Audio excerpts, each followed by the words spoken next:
Hello everyone, it's me, Hikiko. Can you hear me? We're just getting set up. Get your stream snacks. Go to the restroom. We'll be live at 2. Oh, it's 2 o'clock. We gotta go live. Gotta go live. Hello! Welcome to the Cool Stream. I'm your host, Hikiko. I'm trying some new things in our setup today. For one, I've got my mic right here. That makes sense. Just have the mic in front of your face instead of just going off to the side like, hey, how's it going? So now we've got it right up here. I got a flannel shirt on. Some I'm trying out just on the wardrobe here. It's fall. It's a little cold, getting brisk outside. Put on a flannel. Maybe it's time to join a grunge band. What do you think? How's it going? Kilativo. We've got Max in here. We have the Mick DJC1 and the Sentry is down. Big mod for you. Welcome to the Cool Stream. How's it going, everyone? So this is kind of one of those things that just fell in to my mind because I'd seen it all last week. I guess last month. The 3D NES emulator, 3D SEN, had come out on Steam, and it's $10 for it's like a work in progress emulator, so they're still adding profiles for each game. Like, you have to handcraft like each game. So take, for instance, Super Mario Brothers. Somebody will set up a profile where Mario extrudes this far into the foreground. The drop shadows go here. Here are the objects in the foreground and the background layer. So like each one of the people out there in the community have to program it, and then they all kind of get together like an open source thing and put that profile online so you can play these games in 3D. So right now there's about 55 games that are complete. And I went through the community section where people were making their own profiles for these 3D games, and I downloaded them. So some of them are work in progress. Some of them are completed. One of which was Fester's Quest. Somebody was working independently from the main project saying like, hey, I want to make a 3D Fester's Quest. So that's a top-down perspective game. So he has to make Fester like he's got to build him up from the top-down perspective and lean him a little bit. So there's a drop shadow. It's strange. You'll see it when we get there. Anyways, we got Mistress Dove in here. Jacko the Lantern, what's up? Cool song, man, says the Mick DJC1. That song is called Lucky, and it's by Lucy, 2. I found out about Lucy 2 because they're a Japanese indie rock band, and they named themselves after one of my favorite bands, Now has a song called Lucy 2, and the Japanese band was a fan of Now, so they named themselves after that. So if you've never heard of the band Now, I highly recommend their album Threads. That is my indie music pick of this Sunday at 2 p.m. So, you might be wondering, why 2 p.m. on a Sunday for the cool stream? Well, YouTube has this new feature where they allow you to see what time your users are the most active. So I found out that most of my audience, as it were, are active between 2 to 5 p.m. just all throughout the week. And I imagine that's because I have a lot of international subscribers. I've got a big presence in Brazil, apparently. So that's cool. But I guess I'm trying to find that middle ground on when to stream. Like, I don't want to stream late at night because the European audience and other international viewers can't see it. And if I stream too early in the day, Americans won't do it. So I think 2 p.m. is like maybe in the evening over in Europe. And then I just don't know. So we'll try to have a regular stream day. I just went down you guys ever go down like a Google rabbit hole and find out some information that makes you scared? For me, I found out, and this is all secondhand source stuff, so take it with a grain of salt, but there's this big conspiracy theory that says that if you stream on your channel, on your YouTube channel, that it kills your channel. Like, it'll kill your metrics because people pop in and out, so they're not watching the full video when you stream. Because that's the nature of the stream. People just tune in and put it in the background and stuff. So there's this conspiracy theory that streaming on YouTube just kills your channel. So I was a little hesitant. I'm like, should I just stream on some alternate platform? Should I stream on Twitch or something and just keep it all under one roof? But I'm like, I've been doing the cool stream since I've started this channel. As long as I've had the capability to stream, I've been doing it, and I like it because it's a good way to get in touch with everyone and answer your questions and just go off on crazy tangents that I can't go on the main channel. So I don't know.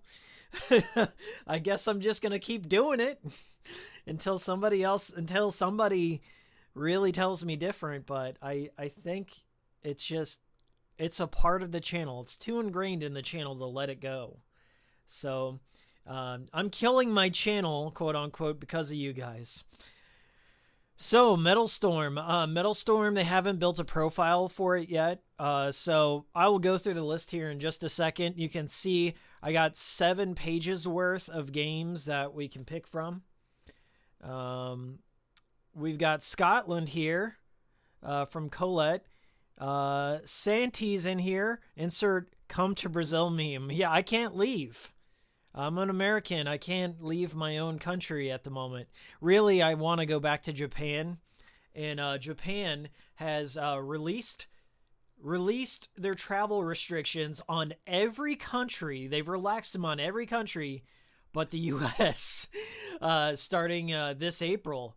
And I was really bummed out about it because I usually I'm going to go to Japan in the spring. I love going to Japan in the spring. That's when it's sakura season, all the trees are in bloom, and I can't go. And I don't know when I'll be able to go back. I really want to go back more than anything. So I'll just be keeping an eye on that. But the next time I go on a trip, I'll bring my camera again. We'll have Tokyo Trip Part 2 or the sequel.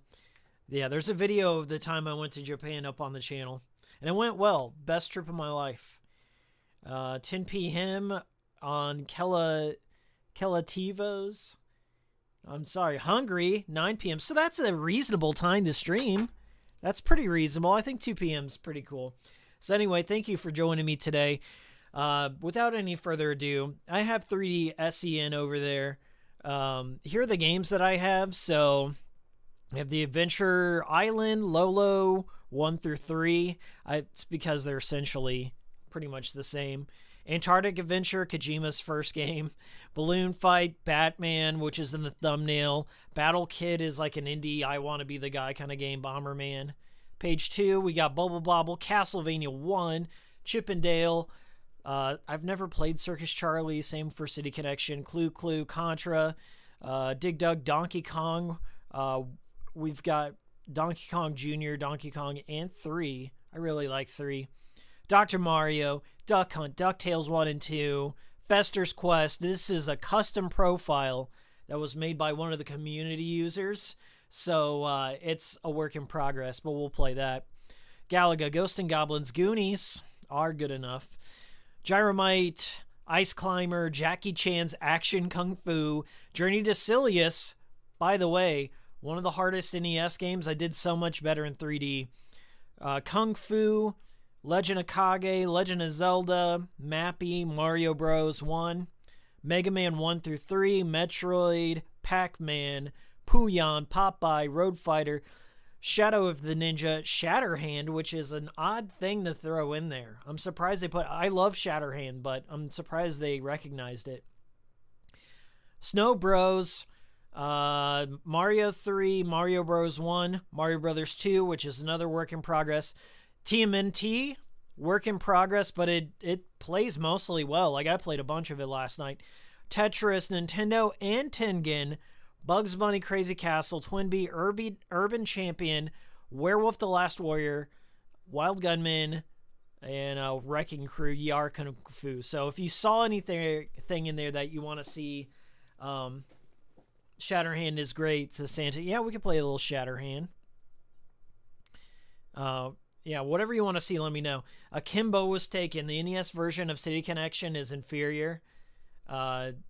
Really? Compared to what? The Famicom?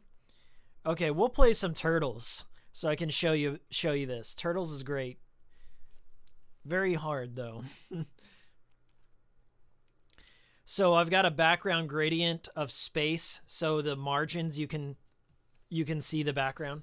Let me get my headphones on for this.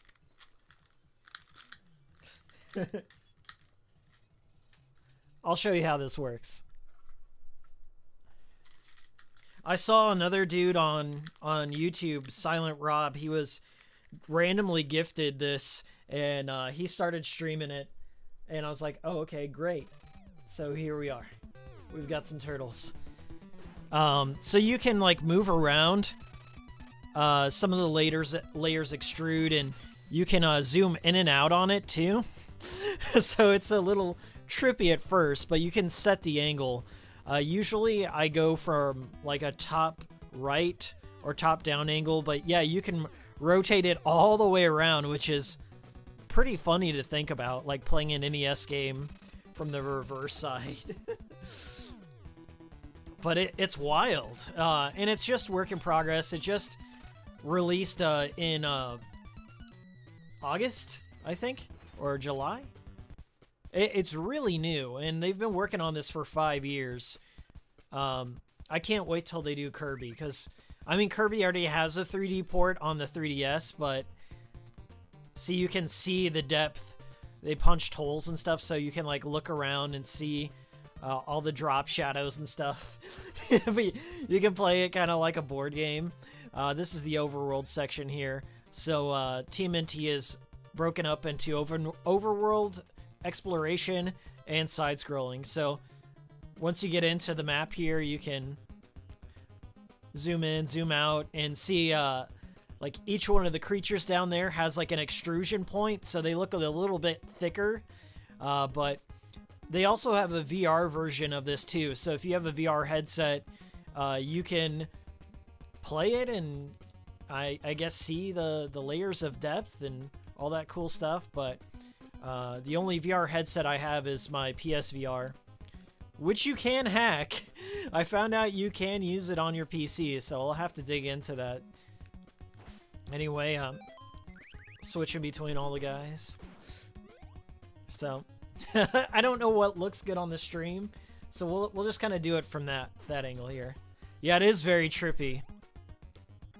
But I always love it when somebody comes out with a new idea that breathes life into old games and stuff.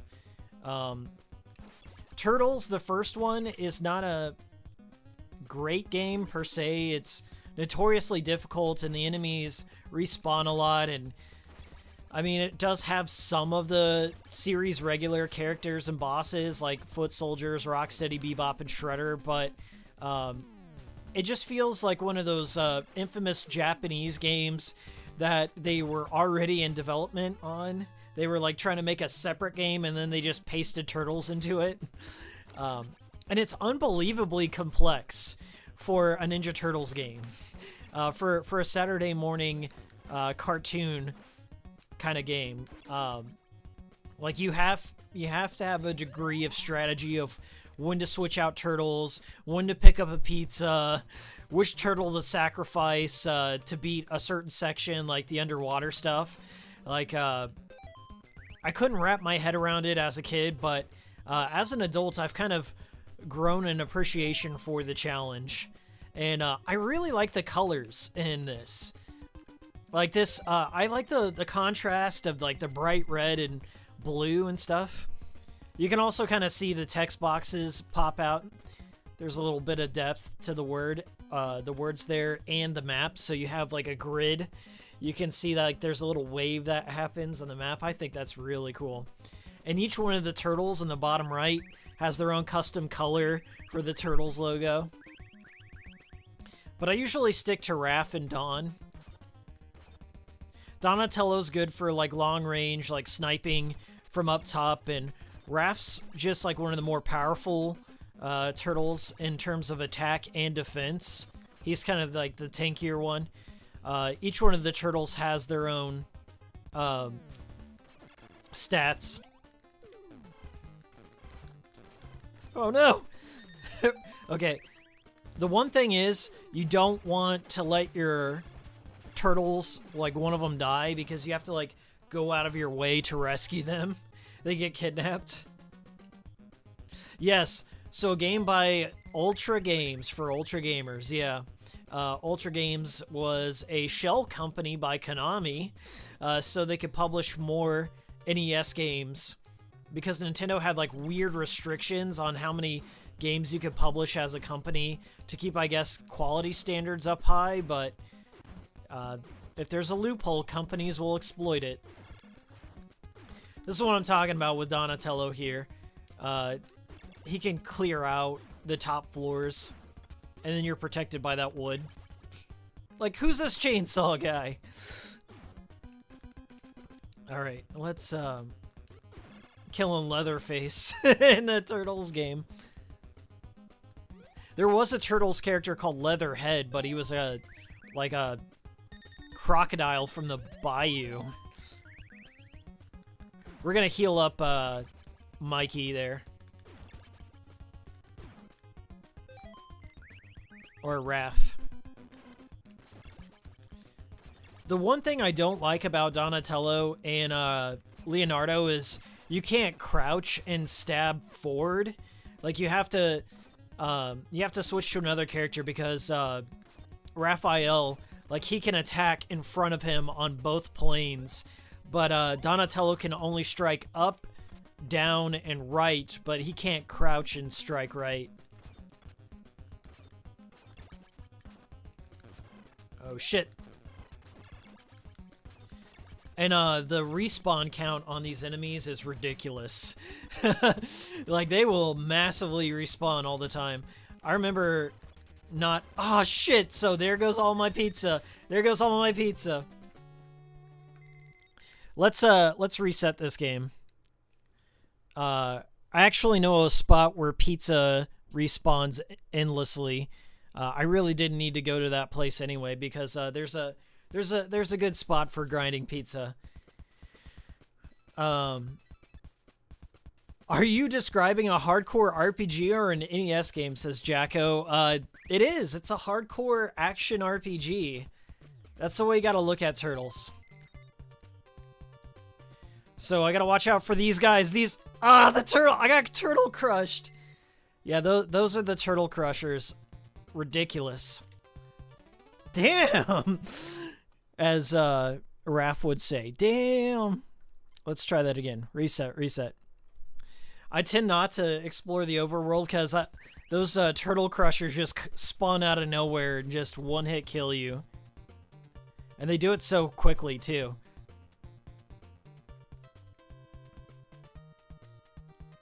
Whoa! And they can't... Yeah, you just gotta move out of the way. They don't mess around, man. Okay, now we're back on track. This is one of those childhood games that I've never beaten. I've always wanted to. And I've seen plenty of people beat this game. And I'm just like, wow, that's so impressive to get that far. But it's because it throws a lot of bullshit things at you, like with platforming, one-hit kills, the water level, the dam level. And I've actually beaten the dam level. But there's some other stuff like where it goes like narrow platforming, where there's like a high ceiling and then you've got to like look out.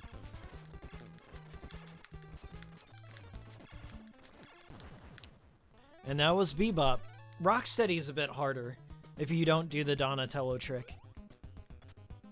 Why didn't the 3DS have this feature? I don't know. There's some games, like they have like those augmented reality games that allow you to adjust the depth and stuff.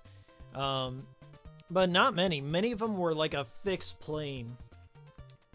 Okay, so we are gonna go... Whoa! Turtle Crusher. So here's one of the spots where pizza endlessly respawns. So you can take your weaker turtle and then just constantly go up and down the ladder and grind for pizza. All the turtles share a collective 1 life. So they each have like 1 life apiece and you can go rescue them. But it takes like some know-how to find them, to figure out where they're being stored. So it's better just to kind of swap between the turtles. That's pretty good. I'm good with that. I think they also released this game for the Amiga and the Commodore 64. I've seen some jank ports of this game. Personally, I like Turtles 2, the arcade game. Like, that's the one I'm most nostalgic for. But I played this one quite a bit, trying to beat it. So this is like one of the advantages of Donatello is he can just strike down and you can cheese enemies Dark Souls style. Just find a good spot to hide and snipe them with Donatello.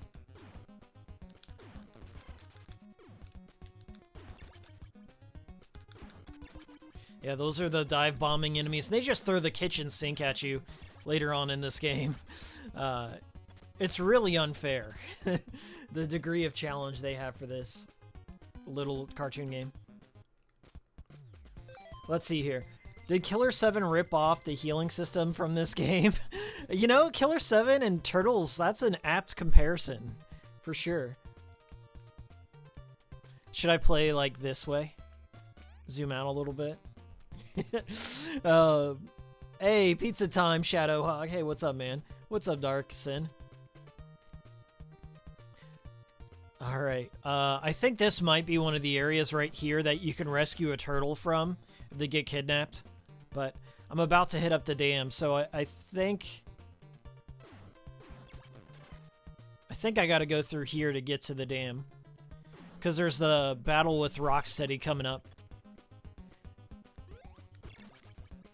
But in order for this to happen, to have this 3D shit, I'm not sure if this is like programmed in Unity or what, but basically a community had to come together and individually custom all these sprites and make sure that they made sense in the 3D space here, because it's like a rotating field. And I don't know how to describe it, but I mean, you can kind of see from this vantage point here that they had to like turn each sprite into a 3D object and like set the extrusion so some things pop out on this part of the Z-axis and other parts don't.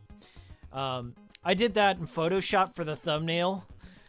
So you have to kind of like render 3D assets. And I think if I'm sure I could do this if, I mean, like in Photoshop, it's not too hard to do, but I'm not exactly sure how this engine works. Like they put out a open source toolkit so you can develop for it, but I haven't tinkered around with it, nor would I have the time to do it. So I thank the community of 3D SEN for doing this, because this is just mind-blowing.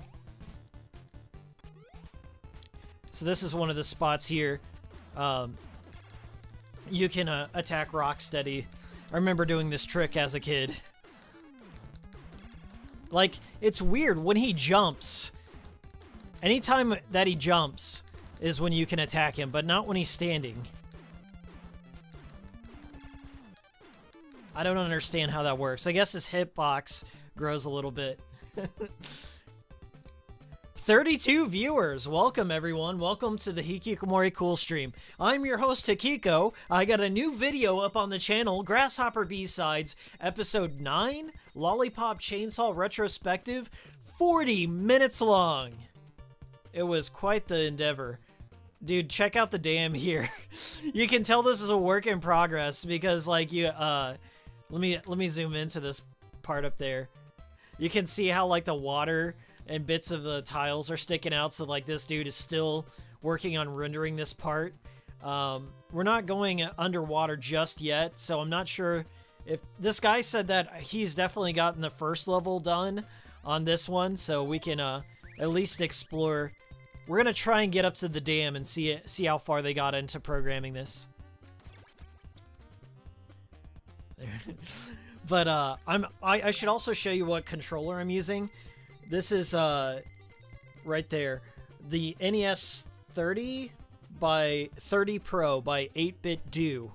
I use this for my Nintendo Switch to play all my retro games and stuff, but you can use it on almost any console that you have. There's different settings for it, and it's kind of got that old classic feel to it. The buttons feel authentic. The D-pad feels authentic. It's got little Vita nubs there. So if you ever play the PlayStation Vita, it has the same analog sticks there. It's so comfortable. And it lasts a long time too, battery life. Like, it'll last 20 hours or more. I freaking love it. And yeah, I'm one of those guys that if I go back and I play like ROMs or emulators or what have you, I have to have like a controller that's authentic to the original system. So I've got one for the Super Nintendo as well. I don't have like one of those 64 ones, but 64 is definitely something like where the controller does make the difference, especially if you're playing something like Mario 64. Like, I tried to play that Mario 64 Switch port, and I just wasn't feeling it. I think the Switch analog sticks up on the Joy-Con aren't my favorite, especially because I would say 4 out of the 6 Joy-Cons that I have Joy-Con drift, and it's such a pain in the ass.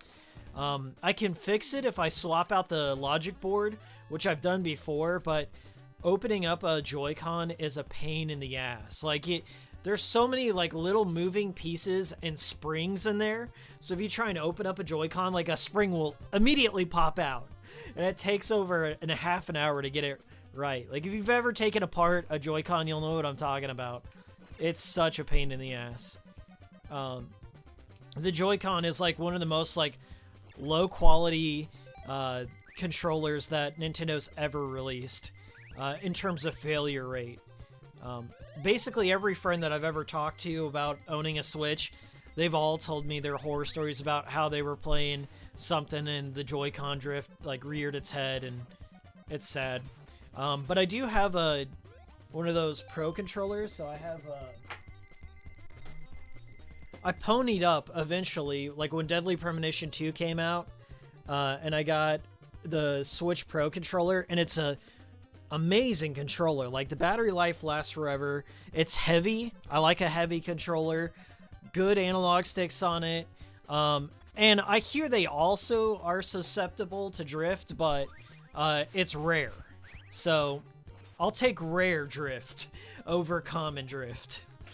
The sad part is they're really expensive. I think it was like $70 for the new one, but I bought mine secondhand. So gotta kill Leatherface over here. Oh god! Then he turned into a Sandman. I call this dude Sandman.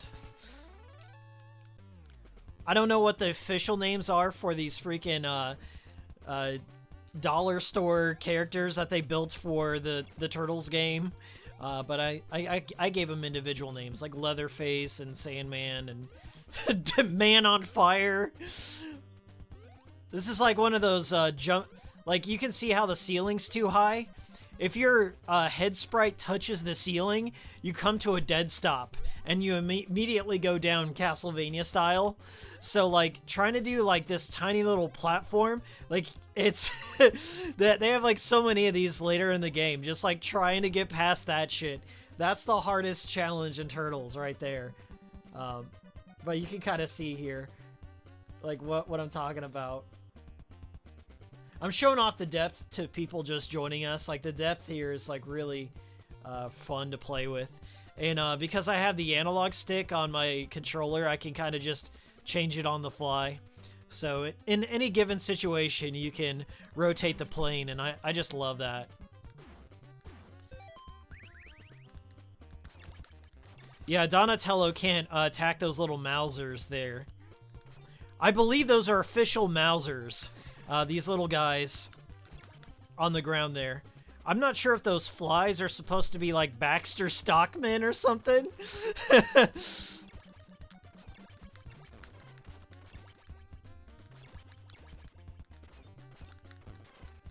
Oh god, oh god. Okay, there's a full pizza up there. Perfect. And Raph.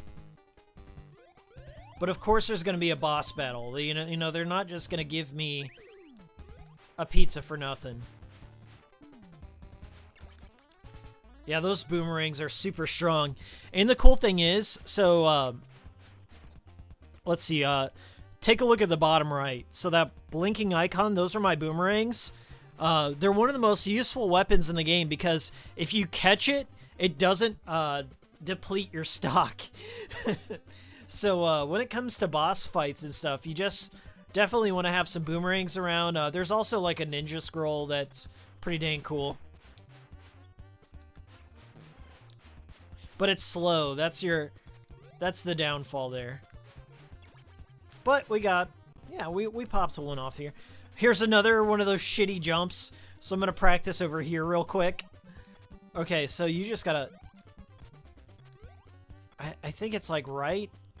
Do I have to be holding it as I'm jumping? So like, do I have to just like charge and do it that way, or just at the same time?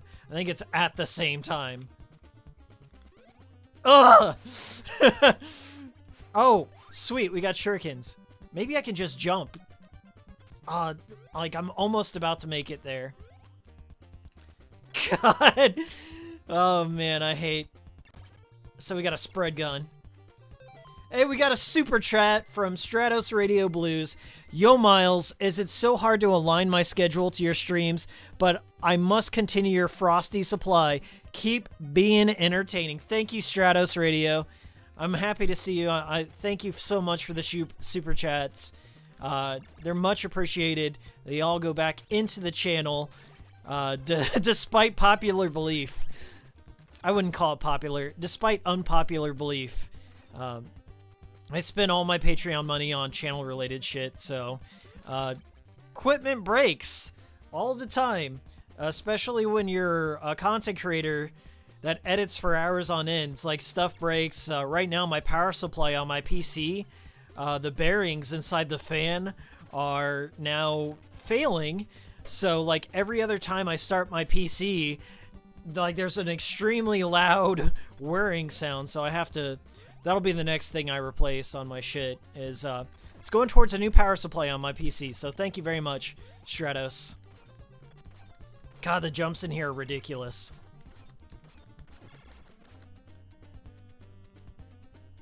Ugh!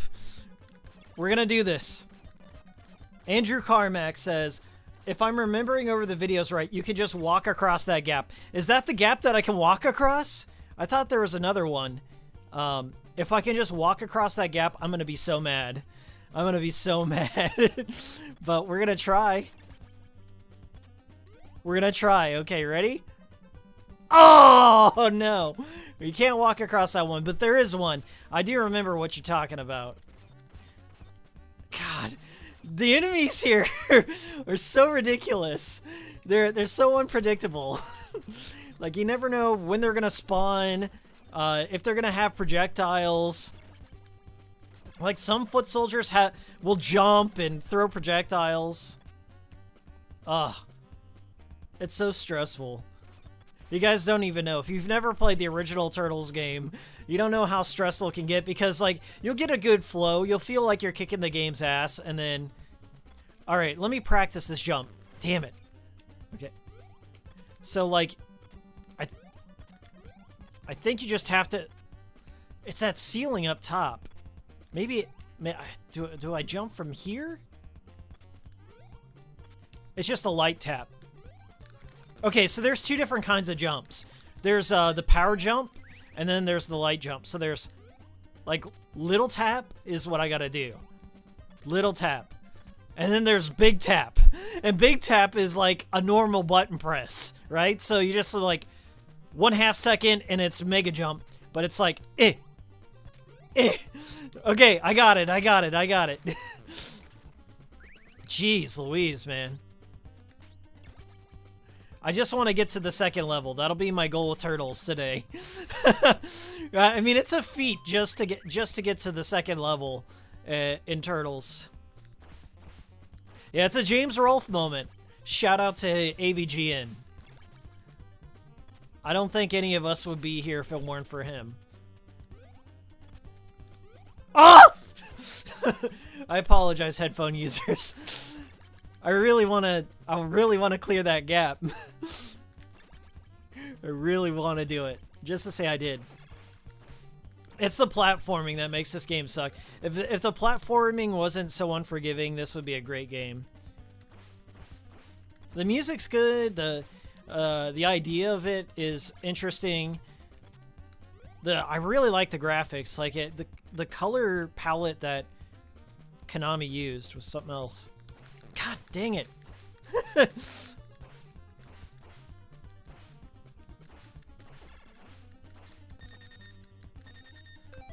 Guys, I don't know if we're going to be able to make it. I'm using Donatello now. I'm usually not a scrub when it comes to NES games. Like, if you give me 20 minutes or so, I eventually start to understand, but Turtles, maybe it's the emulator, like, there's some input lag or something. But it's just not easy, no matter what system you play it on. Okay, we're going to practice. This is our little playpen here. So this is what we're trying to achieve. So tap and slowly. Tap and slowly. Okay? But once we get up here, it becomes a whole different story. Because you get that dead stop. Okay? Do I need to be at the edge, you think? Ah! Guys, I don't know what to do. The boomerangs are awesome, though. Highly recommend the boomerangs.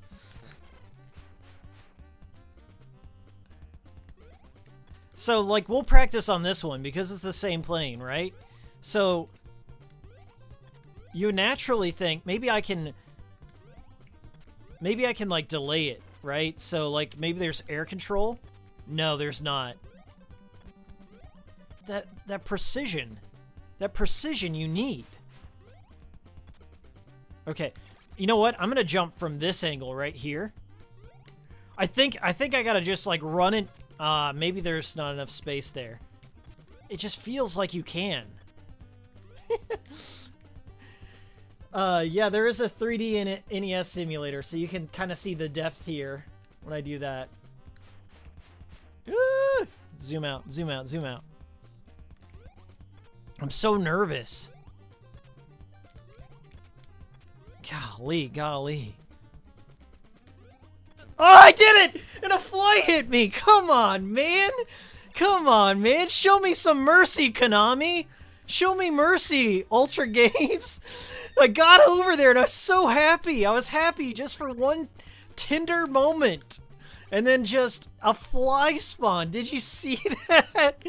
Holy crap, man. Unforgivable. That was so bad. Now I gotta make sure the fly doesn't spawn. What the hell? Yeah! The fly! It did it again. Okay, whatever. We're changing games. It's just unfair. Just unfair. Twice that happened. Thank you for showing up to the cool stream. I'm Hikiko. I got a new Lollipop retrospective up on the channel. Grasshopper B-Sides episode 9. They're not.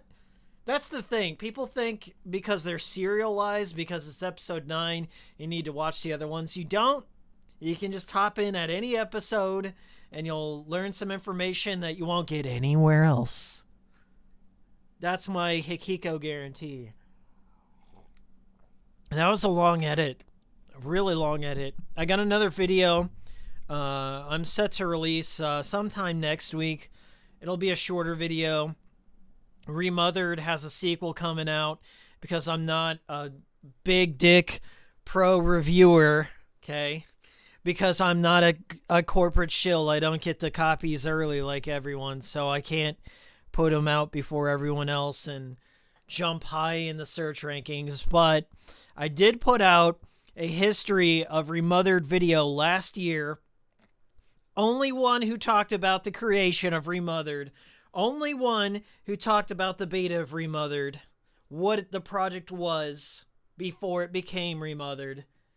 So go out there, type in the history of Remothered. You'll find my happy ass.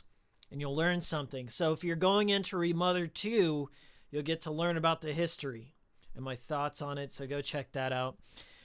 Super Mario Bros. 3 or Tetris is my vote. I wish YouTube would allow me to do polls because it would be perfect for a stream like this. But we'll do some Super Mario Bros. 3. So I've got to make the file association real quick. These are all legal ROMs. I own every one of these games. I'm not even kidding. I own all these games. I ripped them with my own ROM burner. Okay, I named them that. I named the region. I put them in a zip file. I did all of that myself. So don't call the ROM police on me. That's revision A. That's Japan. Here, I think it's the USA. Wizard time. Mario 3 is going to be really cool. Look at that stage that they got down there. I can look at it from down below. But they did an excellent job on this, too. You can see that Goomba has, like, multiple layers. So does the Koopa shell. Mario and Luigi only have, like, a little bit of an extrusion. But that's cool. I mean, like, that's what you're supposed to do in 3D. So you don't confuse things. The one thing I would suggest is, like, in the Super Mario Brothers, I'd probably put like a little black outline inside the O, maybe around the B and stuff, or at least punch out some more holes. But other than that, I think they did a great job. It's pretty cool, huh?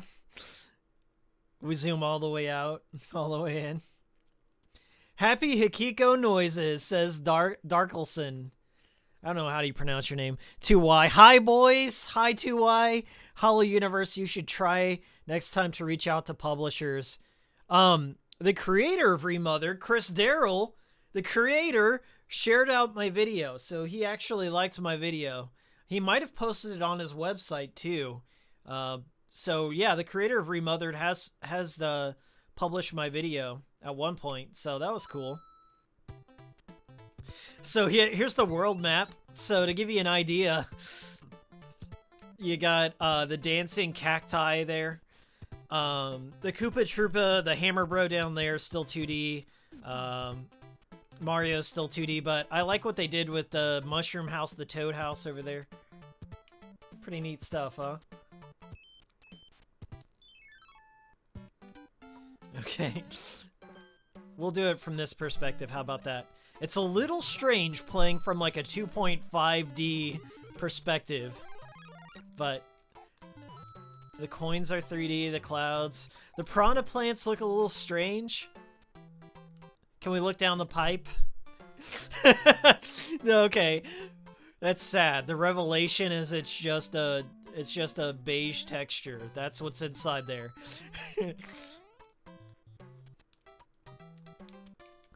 Boo-doo-doo. I love Mario 3.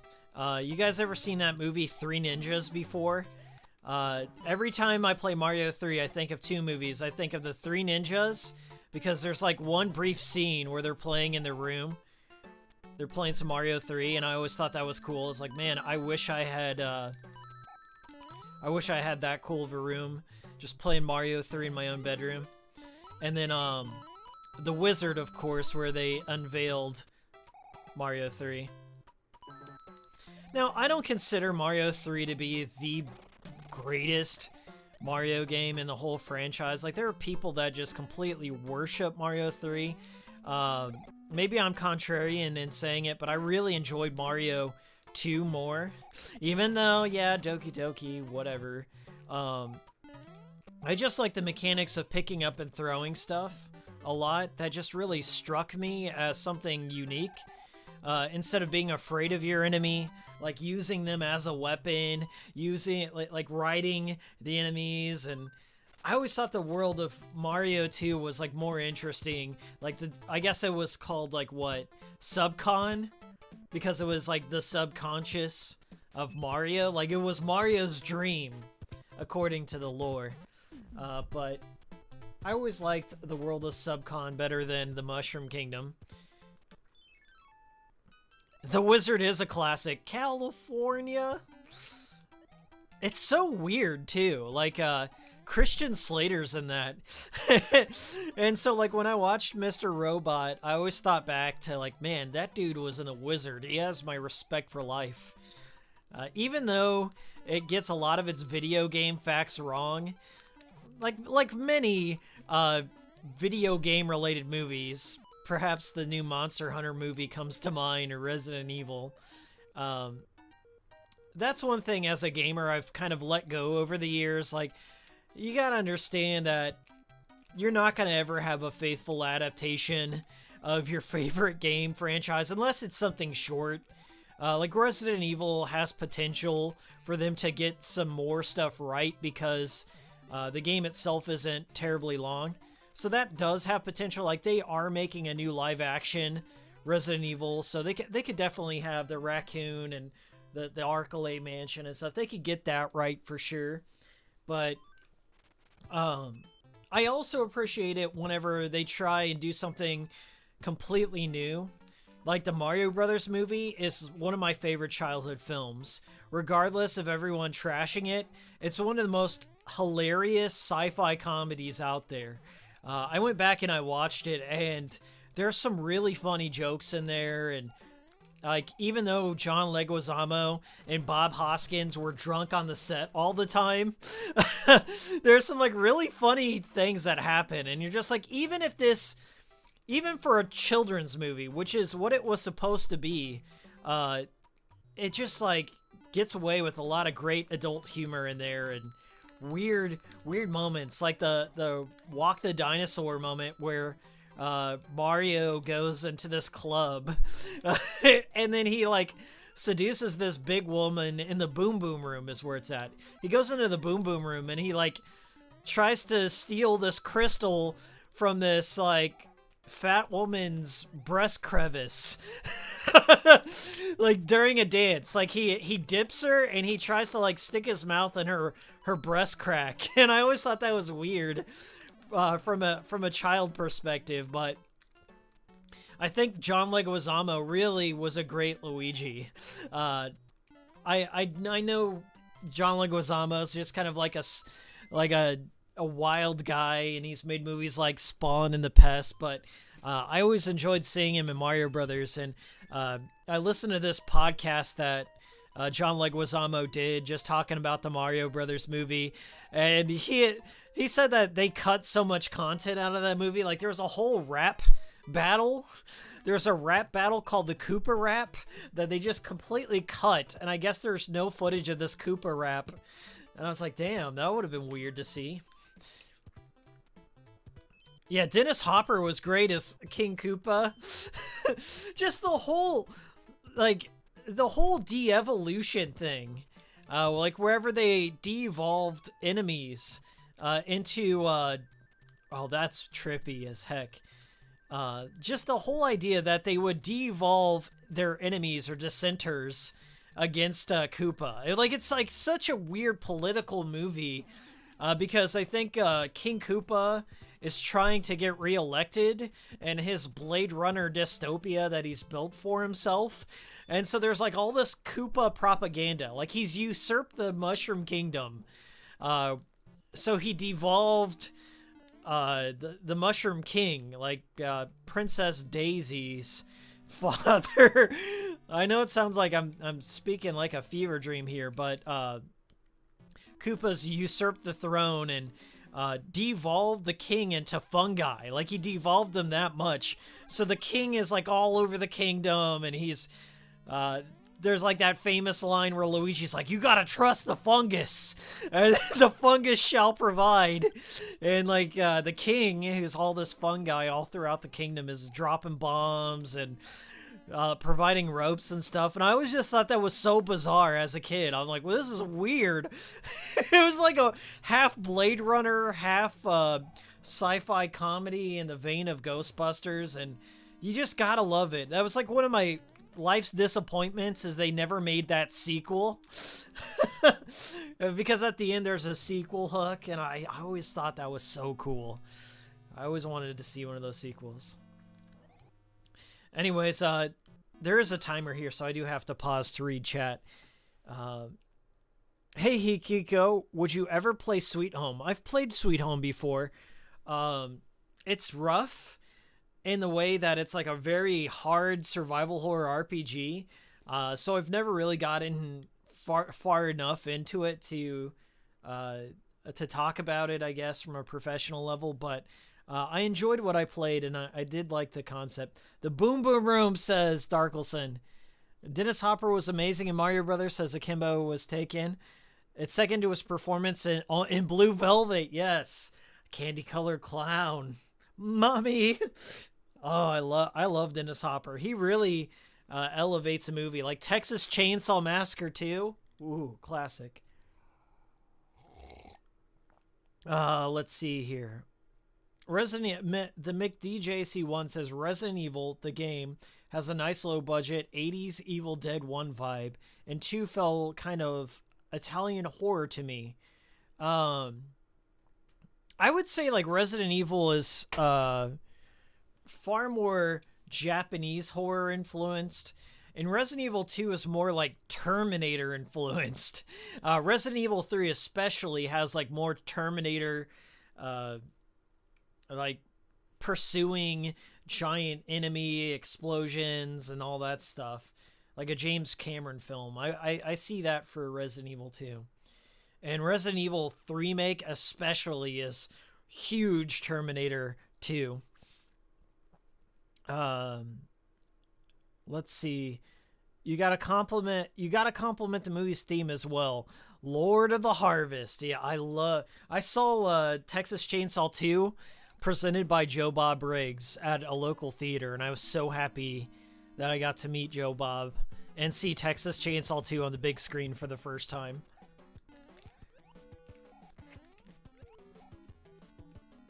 Boom! Bum, bum, bum, bum, bum, bum, bum, bum. Hikiko, do you watch Grimbeard's content? I don't. Guys, I really don't watch other content creators at all. I've been on the record saying, like, I only watch, like, maybe 5 people regularly, and they really don't review video games, the people that I watch. I'm just not interested in hearing other game content creators' opinions, because I'm a critic myself. Like, I don't want to just start taking other people's ideas or letting them influence my own perspective. I try and keep my stuff pure to a certain extent, and as sad as that sounds, I just don't care about other content creators' points of view, except for like my friends. Like if it's somebody that I would just normally have a conversation with. I think a lot of modern content creators are focused more on getting out like a quick video and just like a quick off-the-cuff opinion to fight the algorithm, more so than like getting into the minutia things. And as a gamer, not as a content creator, but as a gamer, that shit just frustrates me, because I feel like I'm being deceived. I don't know what the best way to describe it as, but I feel like I'm being deceived. And I also, like, I'm a conspiracy theorist where I think that a lot of people that are the top dogs are hand-selected. Like, YouTube hand-selects and curates who gets featured in their algorithm. Same goes for Reddit.com. So I feel like when I watch those kind of content creators, I'm being marketed to in some clever way. I don't know how to shake that feeling. Maybe it's just me being conspiracy theory man, but I just feel like when I watch these bigger content creators, when I listen to what they're saying, a lot of their shit is lacking substance, or I don't know how to say, like, they're lacking history. They don't really explore all the game has to offer.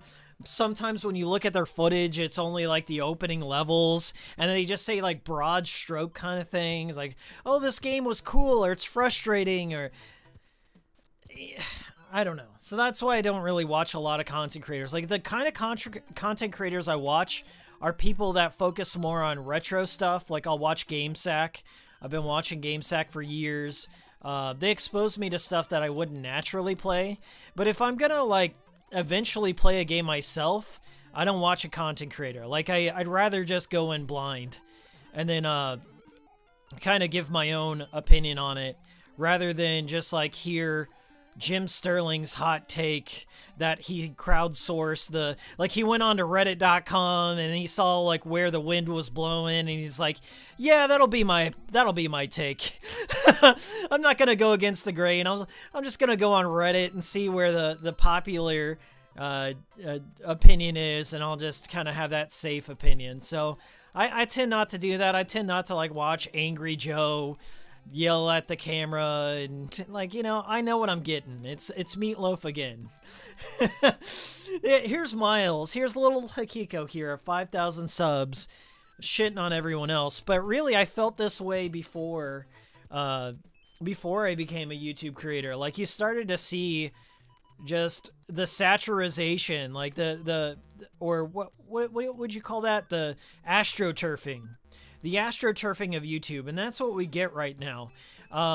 We get the passionate people. They get demotivated and discouraged from creating because there's just no chance. There's no chance at growth. There's no chance at being discovered because bigger content creators don't want to share their piece of the pie. And I've said it once. I've said it before. It's all content creators at the top, networking with each other, and really, I don't know, dissuading their audiences from ever like going and discovering the underground shit, if you will. And I guess that's the nature of being an independent content creator. Like, you're never gonna tap into that mainstream vein, or maybe you don't have a rich parent or somebody with connections that will help you out, and that's a sad reality. Like, you don't want to bitch and moan as a content creator and say, oh, well, woe is me, nobody's watching my shit or what have you. But at the same time, you also have to recognize how the game is played. And the game is unfair. It's rigged against you from the start. And you just kind of have to accept that. You have to accept that and be willing to just enjoy what you make and be proud of your work. And that's where I'm at. Like, I don't know anything about Grimbeard, so don't take this about me, like, dogging on Grimbeard. Never watched a video of his, never watched a Scott the Woz, never watched, like, any of the, like, the big guys right now, because I'm like, why would I do that to myself? Like, why would I let somebody influence my own opinion or make me feel like I don't hold the mainstream opinion? And I think there's like some science behind that, and maybe it goes into politics, maybe it goes into just like a general decorum of people, like how they react to things. Like, people like it whenever you repeat the things they feel back at them. And for me, I just never know. When I make a video, I say 100% how I feel. I let the game speak for itself to a manner. I go into the history, I go into the research, and let that kind of guide my thinking. Let the intentions, and then like if the creator or what have you was able to achieve their goal, I kind of go into that more so. Because if I just sit there and like listen to what everyone else is going to say, like, oh, maybe I should be afraid of putting out a video that's going to go against the grain. And I think that's what a lot of YouTubers end up doing is they get to a comfortable spot wherever they've generated either a big audience or they've made a lot of friends who may have a different opinion, and they don't want to hurt their friends' feelings, or they don't want to risk losing their bread or their money, so they just won't say it. And I feel that's happened to a lot of content creators that I've watched since the beginning, is like they just start either phoning in their content, just like making something quick and making something that's sanitized in a sense, like wherever it's not gonna go on the edge of something, and then they either get lazy or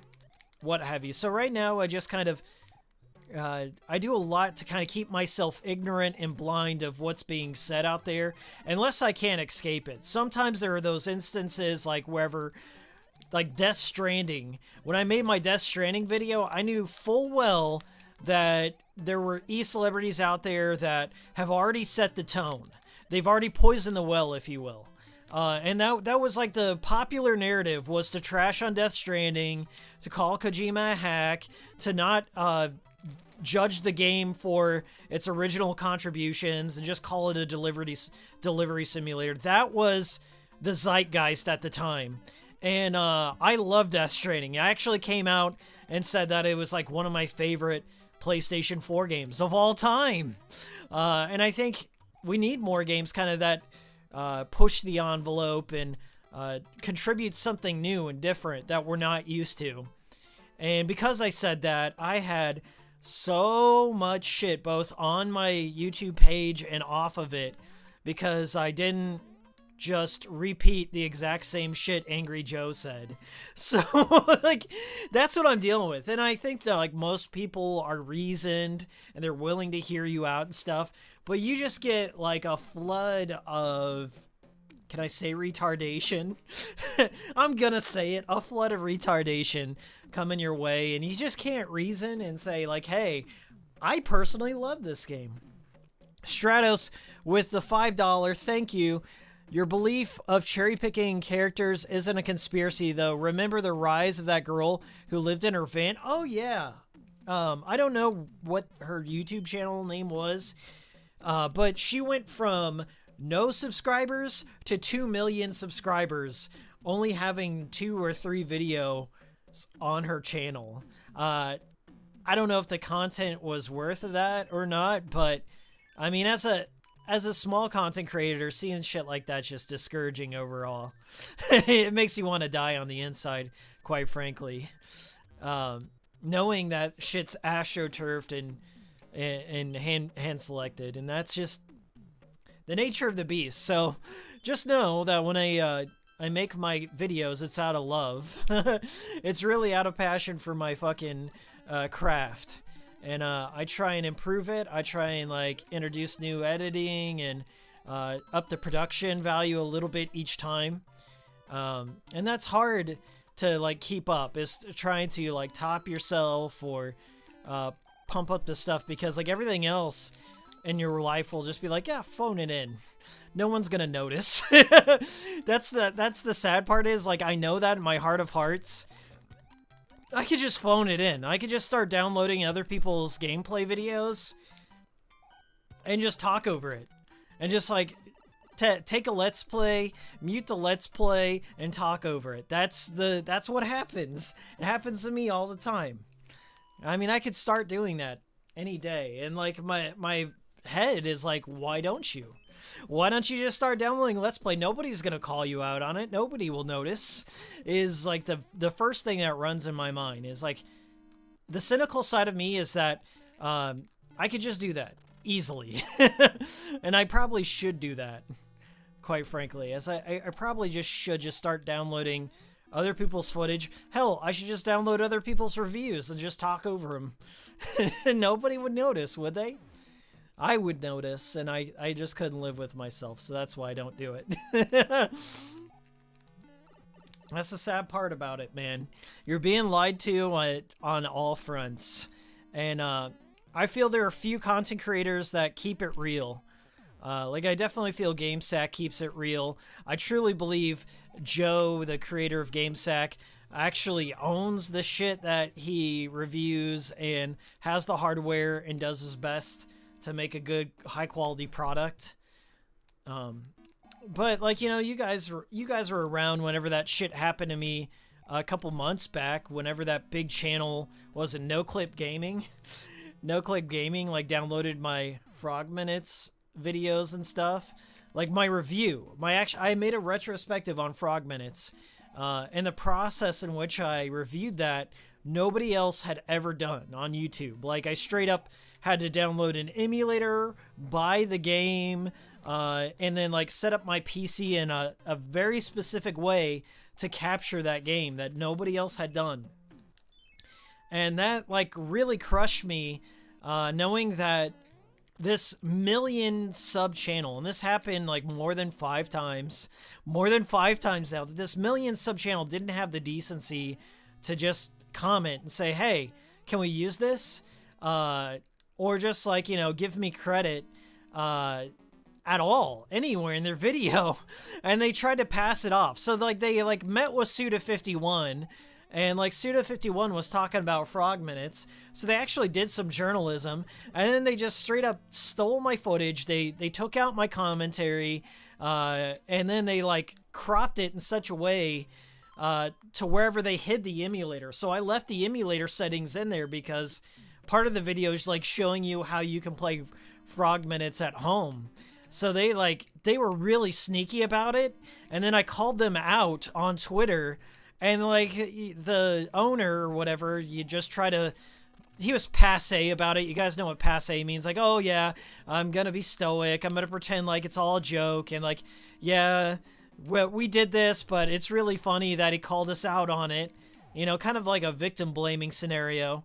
And so, like, when I called him out on it, they're all like, ah, ha, ha, look at this guy. He called us out on stealing his entire review and then using it in our documentary, our interview with Suda51. And I just thought it was disingenuous, just in general. And I PM'd the editor, because they, like, have a separate editor from the actual guy that narrates their content. So I PM'd the editor. I'm like, hey, what's up, man? Like, why'd you steal my clip and like just not reach out to me? Like my Twitter DMs have been open. Every one of my videos has like my Twitter information. All my comments are open. They've always been open. And a lot of it just boils down to people just being fucking lazy, dude.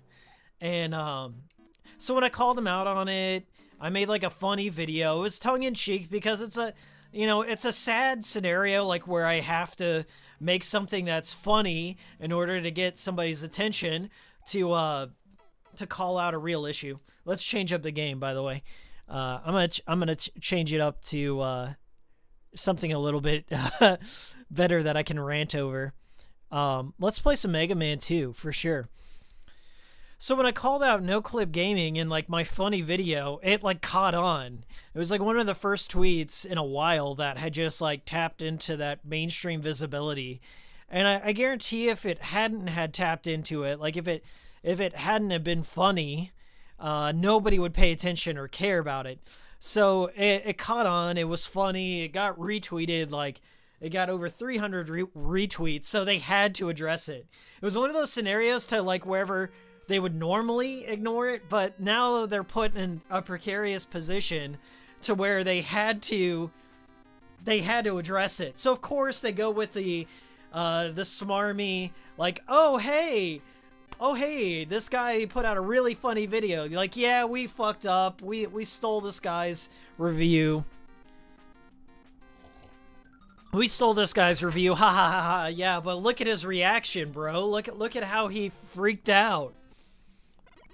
So like, yeah, they apologized for it, and then they added like a little thing in their pinned comment saying like, oh yeah, footage provided by Hikiko. Like, I didn't provide that shit, bro.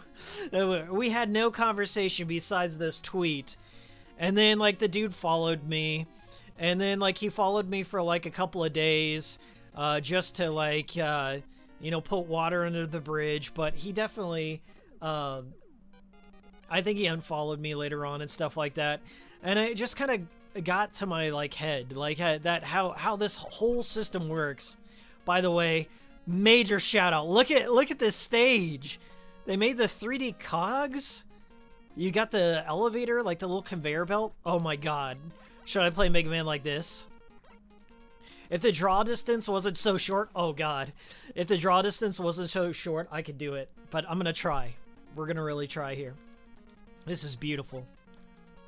I feel like if I didn't say anything, it would just give people a license just to steal my content and use it for their own devices. Like, I really don't care that people use my content. Just a little conversation would be perfect. Just hey Miles, hey Hikiko, can I use this? And I would say yes. But that conversation just doesn't happen because people are lazy, or I don't know, they just feel like it would damage their brand that they had to resort to a small channel like mine, a small 5,000 sub channel like mine, to instead of just doing the hard work themselves. And that's really what it comes down to. Remember that whole where's the fair use? You guys remember that whole controversy? Am I the only one who remembers this shit? Feels like a fever dream. It happened like 2 years ago. But Channel Awesome, Doug, the nostalgia critic guy, made this whole heartfelt plea about how he was getting demonetized and all his content was getting flagged because he was using like big clips from all these movies. And basically, if you watch a nostalgia critic video, it's like he explains the whole plot and he throws in lolso random jokes on it, right? So he made this whole heart-filled plea. Your movie sucks, did it? Everyone, they all gathered, the whole band of people downloading movie clips, and the commentary community all came together. And it was all for them. It was all for them. Like, they don't think about the other side of it. They don't give a shit that small content creators are being ripped off on a day-to-day basis and having their whole, like, reviews stolen, like old Miles here, having their reviews stolen and then transcribed. That shit was ridiculous with Did You Know Gaming and Hardcore Gaming 101, just like straight up transcribing my videos and using them as articles and making money off of them. Like, that shit was ridiculous. But I kind of came to understand that they don't give a fuck about you. That whole where's the fair use wasn't about their audience. It was about, oh shit, I can't use footage from these movie clips to explain this whole movie, to give an entire SparkNotes summary of this whole movie anymore. I can't just use footage from it, so now my whole channel, my whole livelihood's in jeopardy. So, like, that's what it came down to.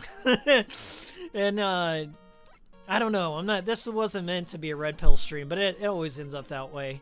but it just like blew my mind. Like now they're all quiet about it.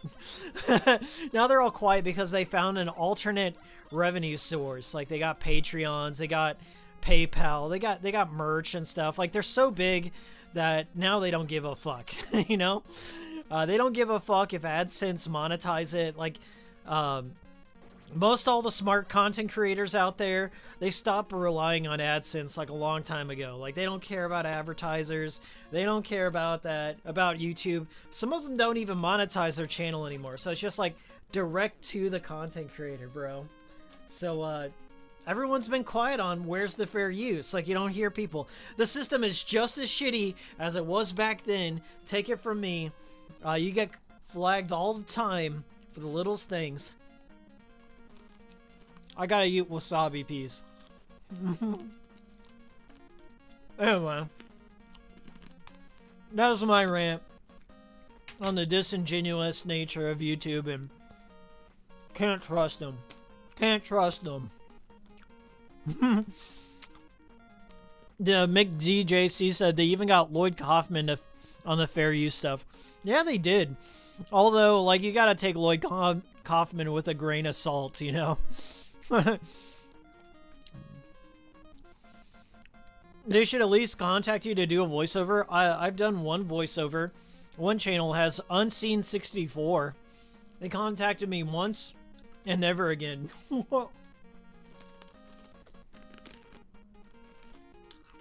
Oh yeah, Guru Leary. Hilative says people stole content. I think it was Watch Mojo. Watch Mojo doesn't give a single fuck. And there are thousands of channels just like Watch Mojo out there, wherever it's like a robot that reads off narration and just plays random video game trailers and then just makes top 10 lists. That's... To see shit like that is like the most discouraging stuff. So that's like another reason why I just don't watch all these big ass channels. It's just... It's discouraging. It's discouraging. Check this out, guys. Did you know Pocky makes pizza-flavored pretzels? Pretzies. These are pretzes. Pizza-flavored ones. I went to the Asian food grocer yesterday. Justin says, what up, Hikiko? Hope you're doing cash money. I'm doing great. Honestly, as much as I bitch and moan, I think this has been the best year on my channel. Not only in terms, I guess, of dumbass metrics, like, oh, look, more people are viewing my stuff, but just in general, like, I'm just happy with the kind of content I put out. Like, some of the hardest edits of my entire life came out this year, and I think the videos with, like, the most amount of appeal, like, long-term, came out this year. Like, the Sweary Files 1 and 2, those are, like, my favorite videos I've ever made. Returning on Grasshopper B-Sides was another big one. The Mad World retrospective was pretty fun to make. Thank you, Mr. T. I really enjoy the Sweary Files. Do you guys like that? You see the depth they do right there? In between, like, you can see through Flashman's eyes. Crashman. You can go behind here. So you can see the robot masters from behind. That's just wild to think that I can do that. These guys are... It's a constant work in progress. So if you're just tuning in, I'm Hikiko. Welcome to the Hikikomori Cool stream. I do these... I'm trying to do them at least 3 times a month. I will put out the word on Twitter, so follow me on Twitter. If you're part of my Discord, you'll figure it out. Ring the notification bell. I'm not overkill with my streams, okay? I know some people get annoyed by, like, stream notifications. I understand that. So I'm gonna do it, like, weekly. And we can all get together and just shoot the shit and do whatever. Santi says... Your content has evolved so much. Really, man. I just love to listen and see your content. Thank you so much. I've been trying to learn everything. That's the downside of doing everything, is it takes a little bit for stuff to come out. Not as quick. It can also just be like soul-crushingly hard. It takes me, a typical edit takes me over 60 some odd hours. Just sitting there. Plus playing through the game. So, I look forward to me stealing other people's video footage in the near future. I look forward to that, because that's probably what I'm going to do. We're going to take out Woodman. Real quick, don't go anywhere. I want to show you something. I'm actually going to go take a restroom break real quick, but I think you're going to really appreciate this. Are you ready for it? So, I hope you're all listening. Here you go. Pretty cool, huh?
I'm back. I had to take off that flannel. It's really toasty in here with all these lights beaming on me.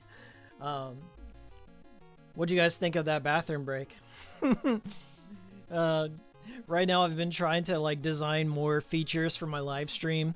For some reason I'm having issues doing stuff like Streamlabs. I don't know what the issue is, but my computer just hates Streamlabs. I was gonna do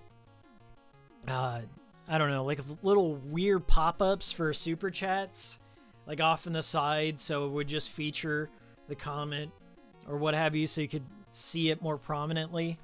So, still trying to figure that out. But I should have it figured out by next stream. Give myself a deadline. We are streaming the 3D NES.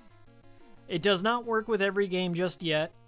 It works with about 55 games, so you can kind of see here I can rotate the plane. It's really neat. It makes games somewhat 2.5D.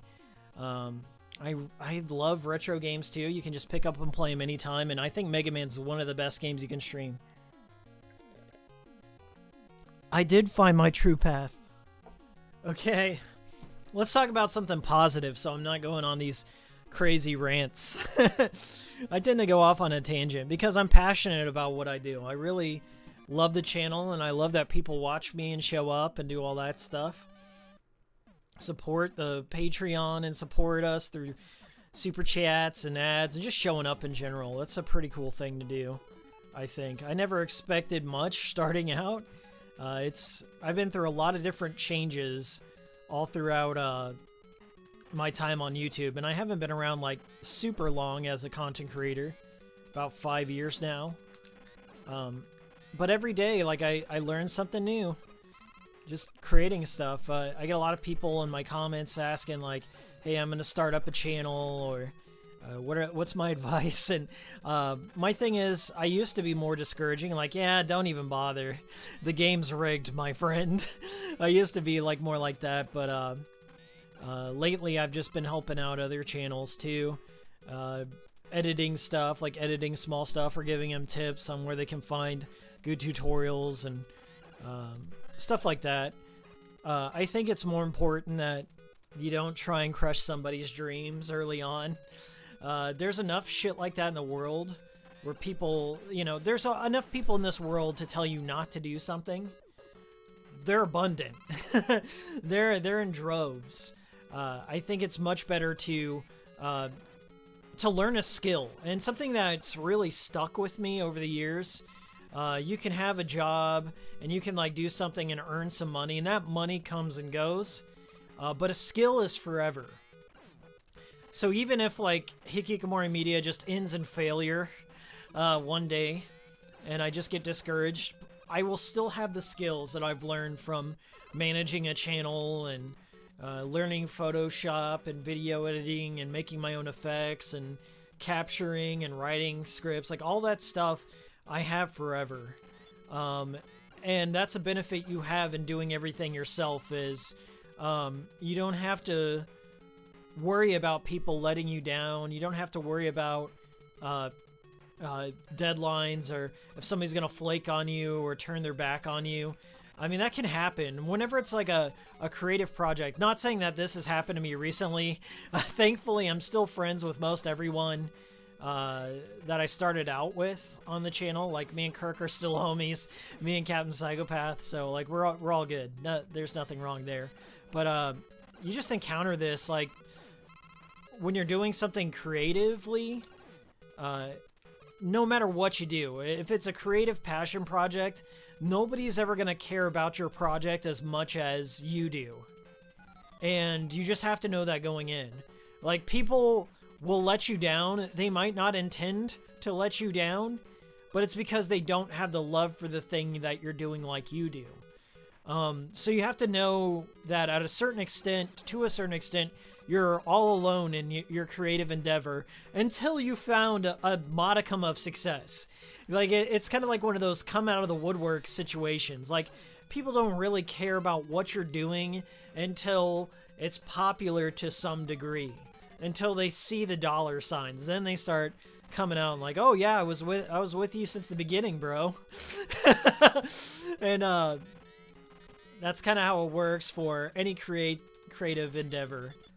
People come and go, people are flaky, but you also got to recognize who was there from the start. And there are people that have been with me through Hikikomori Media, through thick and thin, and I appreciate you guys.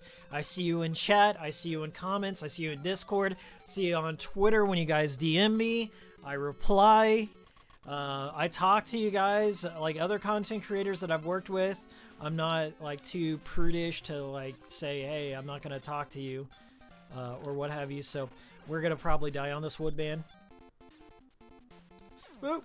Yeah. Okay. We'll get him in phase 2 here.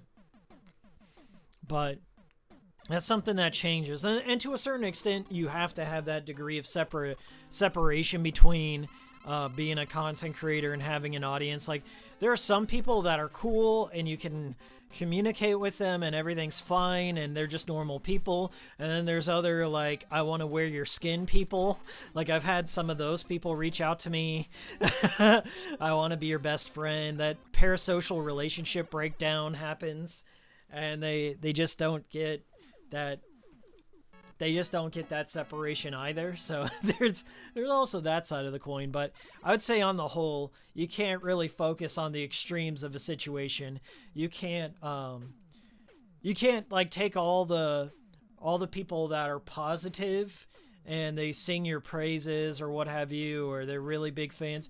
You can't like take their opinion fully to heart, and you can't also take like the crazies too. Like, the crazies will also come in and say some weird off-putting shit, so you gotta walk that fine balance. Like, you gotta understand that there will be people out there that praise you for what you do. There will be people that'll detract from what you do. The answer is always somewhere in the middle. It's always in the reasonable category.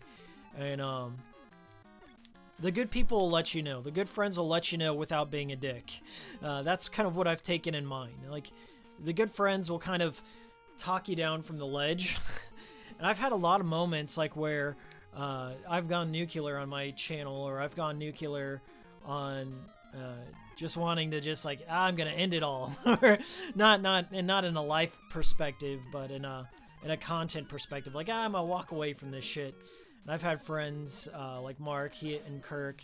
They've been there for me, and they've kind of introduced reason. Like, sometimes like I'll come out with a very cynical video that comes off very negative and crazy.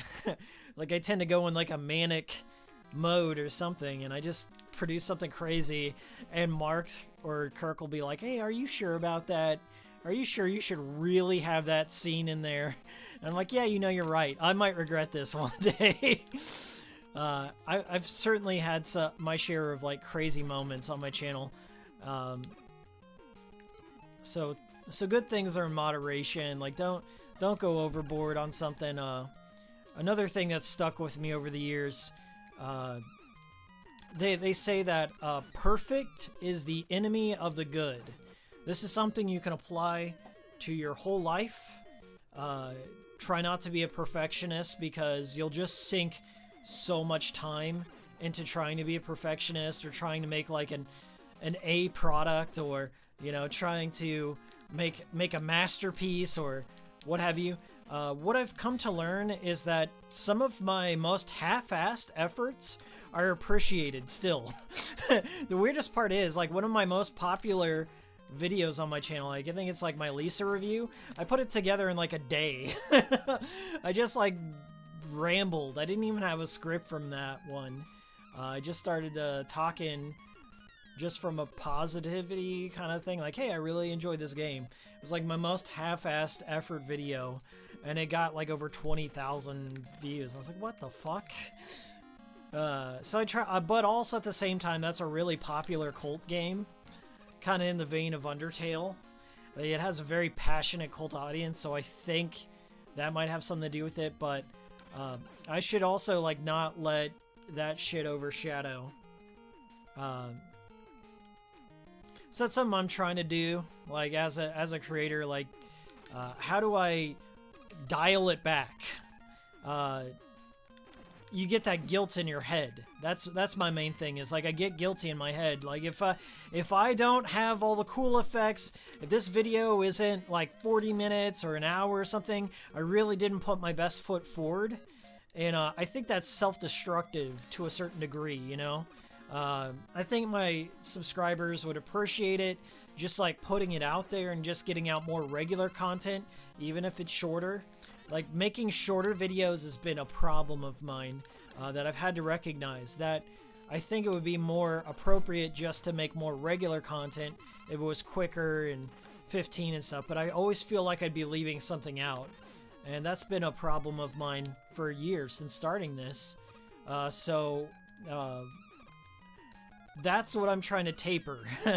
It's been a battle in my head for a long time to just like, hey, cool it, Hikiko. Just make something small. Make it small, make it quick. And I think the subs would appreciate it. And then like when it calls for it, like Deadly Premonition, when it calls for it, like when it's something you really, really love, that's when you can go overboard.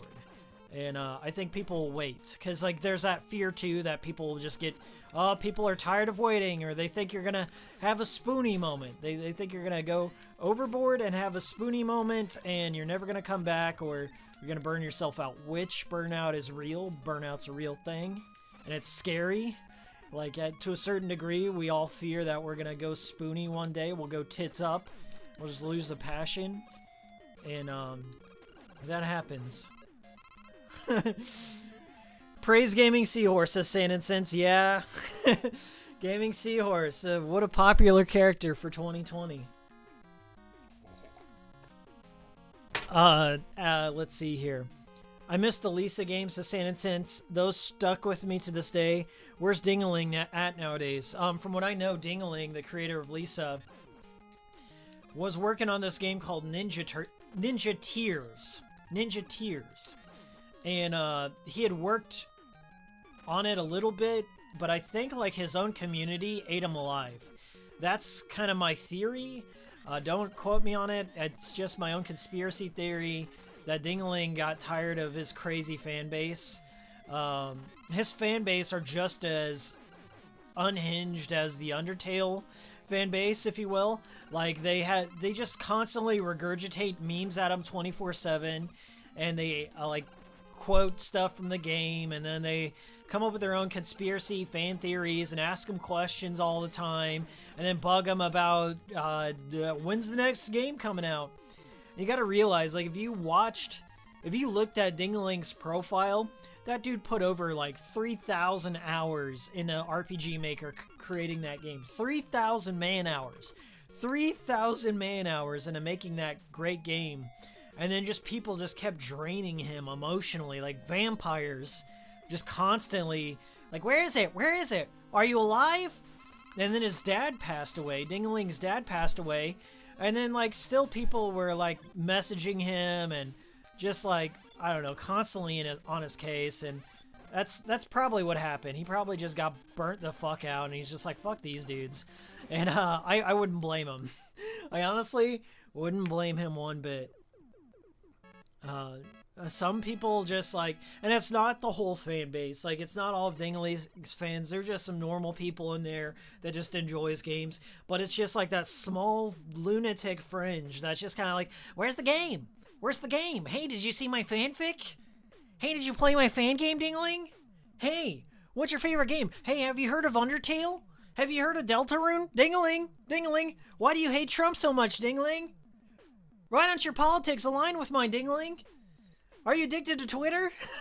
Like, that's the shit. Like, they just constantly poke the creator. And I think that's, like, where it goes back to that degree of separation is kind of important. Like, if you look at content creators like Red Letter Media, they'd, like, never comment down below. They never reply. They just kind of put out their content. They say what they want to say, and they get out. Like, Angry Video Game Nerd's kind of the same way. Like, he doesn't engage at all. So, like, he gets to preserve that facade of him being a normal dude, to which he is. Like, he kind of keeps himself ignorant. And I think that degree of separation, like, I have a hard time doing it because I want to answer questions, and I want to be there, and I want to interact with my subscribers because they're fortunate. Like, I'm fortunate enough to be able to have subscribers. So I want to, like, you know, interact with them. But I've also had some really bad experiences, like, where people just don't know, like, how to, I don't know, like, stop. I don't want to get into it. I don't want to give it attention, if you will. But there are definitely some people out there that, like, take it too far, and they start digging and doing weird shit, like psycho stuff. And that kind of stuff is demoralizing. It's not like, I'm not scared that anyone's going to show up at my house. I don't think anyone cares that much about me. But it's just like, you know, there's also, you got to remember you're on the internet. So maybe it's important to, like, just not have that parasocial quality to things. You know what I'm talking about? Parasocial relationships, wherever the creator, like, pretends they're your best friend and, hey guys, I love you all. You guys ever just cringe when you hear that? Hey guys, I love you all. We're best friends. Like, boogie stuff. You know what I'm talking about? Like, boogie stuff. Like, wherever they tell you a very intimate story and make you, like, emotionally invested in them as a person. And that shit's kind of dangerous. Every time I've seen that go down, it just never ends well. SEN says, some of RLM's peeps are active separately with the community. Jack especially on social media, and Jay a little here and there. But overall, they have been pretty off hands in a good way. Yeah, I'd say so too. Like, Jack, I'd say Jack's, like, one of the more politically charged members of their community. And I don't mind it. Like, you can have whatever opinion you want. I don't really give a fuck. But I think Jack, for that reason, may be one of the more controversial members that people love to hate because he's just kind of, you know, typical left-leaning liberal guy, I want to say like stock Reddit liberal guy, and you'll come to find that like a lot of people on social media are like that, and in a sense that becomes more stock and expected, and it's tiresome because you see it all the time. But like he's not a bad guy. I don't think he's like a villain that some of the, like the subreddit and shit have painted him to be. You guys know me, I'm more politically apathetic than anything. Like I don't care what opinion you hold. I'd rather listen to you than judge you for your opinions, you know. That's how I've always been, kind of. I guess I was more politically charged when I was younger. Now I'm just like apathetic as fuck. Especially in 2020, I'm burnt the fuck out. I just want it to be over with. I don't care who wins. Just end it. End me now. That's where I'm at. End me now. Delete your Facebooks. End me now. Just stop. Just calm down. I think it's gotten worse this year because everyone's stuck indoors with the pandemic, and people are vile and they're burning bridges and they're hurting each other, and I always hate to see that because like I see my family and friends, they do that a lot. They burn bridges and they hurt each other over stupid petty shit. Not a single politician alive gives one shit about you personally, and you're gonna like cut out the people that are actually real, like the IRL people. You're gonna start burning bridges with people that you can actually interact with in a face-to-face thing. And every election cycle is the same shit over here in America. Nothing's different. Nothing's different. Nothing's changed. No candidate's different.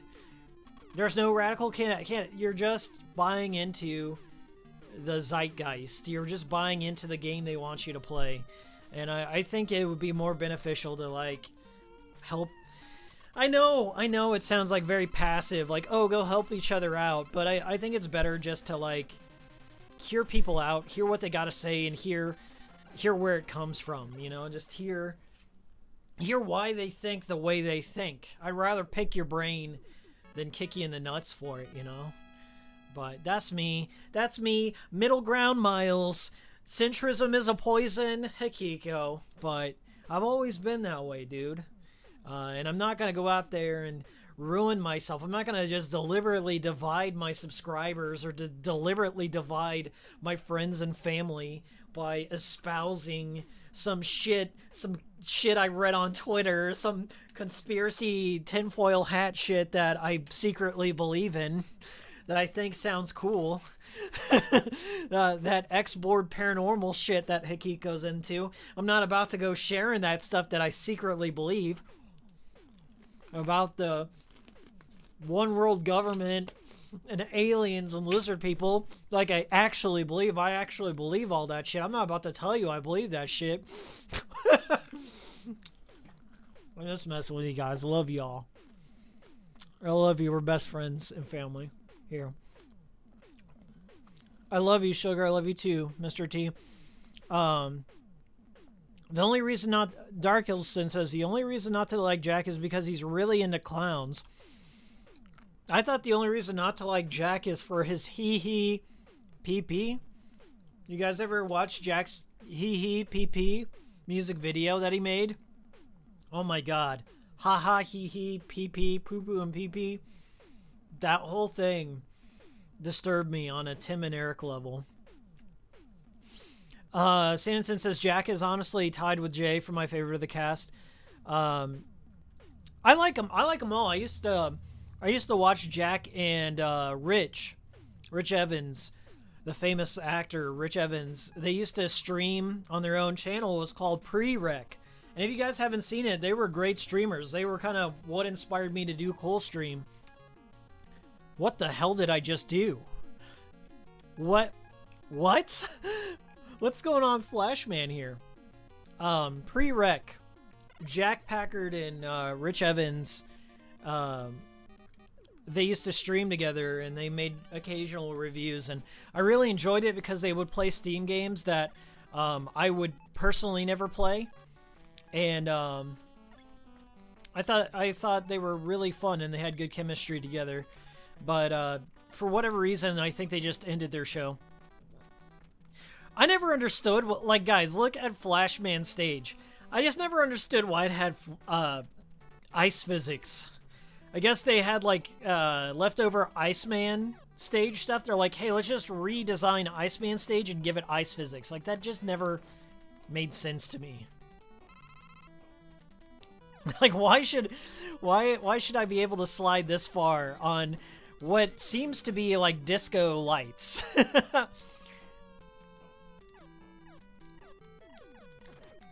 That, and like, there's some bullshit enemies here, like those guys over there that shoot arcs at you, Friday the 13th style, just from when they spawn in. Like, you just don't have a chance to not get hit there.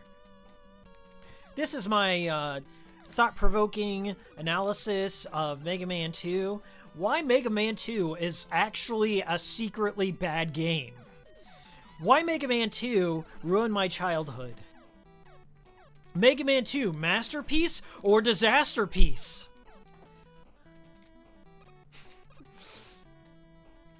Oh my god. I'm gonna have to start making more clickbaity titles. That's what everyone tells me all the time. That's my problem with my channel, is I just don't... I cringe every time I, like, try and generate some thing that debases my content, you know? Something that is really not thematic to what I wanted to do. Like, my Lollipop Chainsaw retrospective, they're like, don't call it a retrospective, just pose a question. Pose a question to the audience. Like, what question is going to get people to click on my video? What's the magic words? What's the magic combination of words that will get people to click? Would they even watch it? Even after they clicked? It's more important to me that people watch the videos I make, and I don't know. That's kind of the point, isn't it? Who knows? What do you think about their Order 1886 review? Who's Prerex? I don't think I ever watched it, but I assume I already know what their review is going to be. It's more negative because it's a cinematic game. Fair points. It's fair to say that it is a cinematic game because that's what it is. But for me, I got it for $6 or something. I got that game. First of all, I rented it the first time I played it, and then I also got it for $6 a year later. So, didn't bother me. I don't mind a cinematic game because shit goes... Here's the deal, people. And this is Cynical Miles. Cynical Miles. Put on my cynical hat. Gotta have my cynical wasabi piece. You guys like wasabi peas? They're like one of my favorite snacks to get at the Asian grocer. Cynical hat. Cinematic games are necessary. They're a necessary evil in our industry because you need anchor games for your system. Whatever system you're creating, you need something that is easily understood, digestible, and can tap into that mainstream non-gamer demographic. That's what a cinematic game does. Sometimes it may influence the industry to make more of them, but they sell. And because they sell, that also creates a user base for your system, so other games, like smaller budget games, more action games and stuff, can exist on your platform. That's kind of what Order 1886 and Uncharted and all the other cinematic games do, is they lay the groundwork. You got to get that normie into your system. You got to get them to buy it to have that install base, which inspires other developers, big and small, to make games for your platform. As much as I hate to say it, Call of Duty is necessary. Order 1886 was necessary. Judging a game for being cinematic when it was fully transparent from the get-go, like, I don't know what to say. Yes, it wore it on its sleeve. It's truly a marvelous looking game. The world was really interesting. I like the steampunk, gothic, British, or medieval horror kind of thing with the werewolves and they're establishing vampires. I want more gothic horror. And with the steampunk weapons that they had in there, yes, very short game. No doubt. No, I'm not the intended audience. But when I picked it up secondhand later on, without all the external factors of price, really, that's all people bitched about. $60 doesn't equal 7 hours of gameplay or whatever. Like, that was the whole argument. For me, I pick up a lot of games like later on down the line. I grew up playing short games. I grew up playing short games my entire life. NES games, what have you. I never thought about video games in that term of like length per dollar. So that's kind of passed me by. Nowadays, that's all people do is like they nitpick on the smallest little thing whatsoever. For me, I look at it like, what's this game trying to accomplish? What's it trying to introduce to the world of gaming? And then go from there. And I don't know. If you're gonna bitch about game prices, you are in for a world of disappointment because they're only growing higher.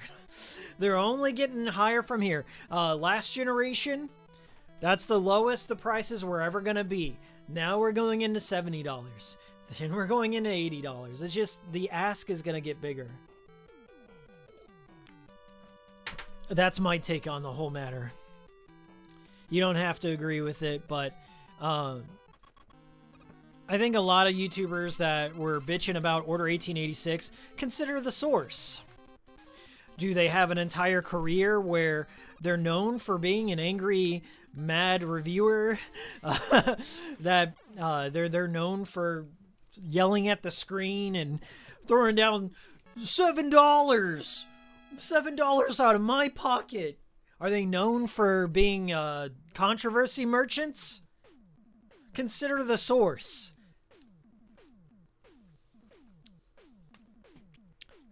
That's where I'm at. And not everything I like is going to line up with everyone else. Okay? Nature of the business. Nature of humanity. There's always going to be people that say, oh, the game you enjoy is absolute trash. But I think if you sat down and played through Order 1886 today, you would say, man, I really want to see more with this world. Like, yeah, it's on the short side, and it's like it doesn't allow you to have like extra difficult.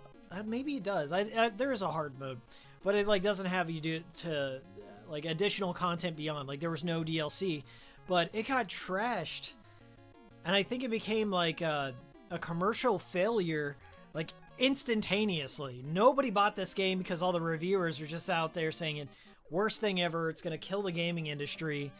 And the gaming industry's already been dead. Like, if you didn't realize, cinematic games sell.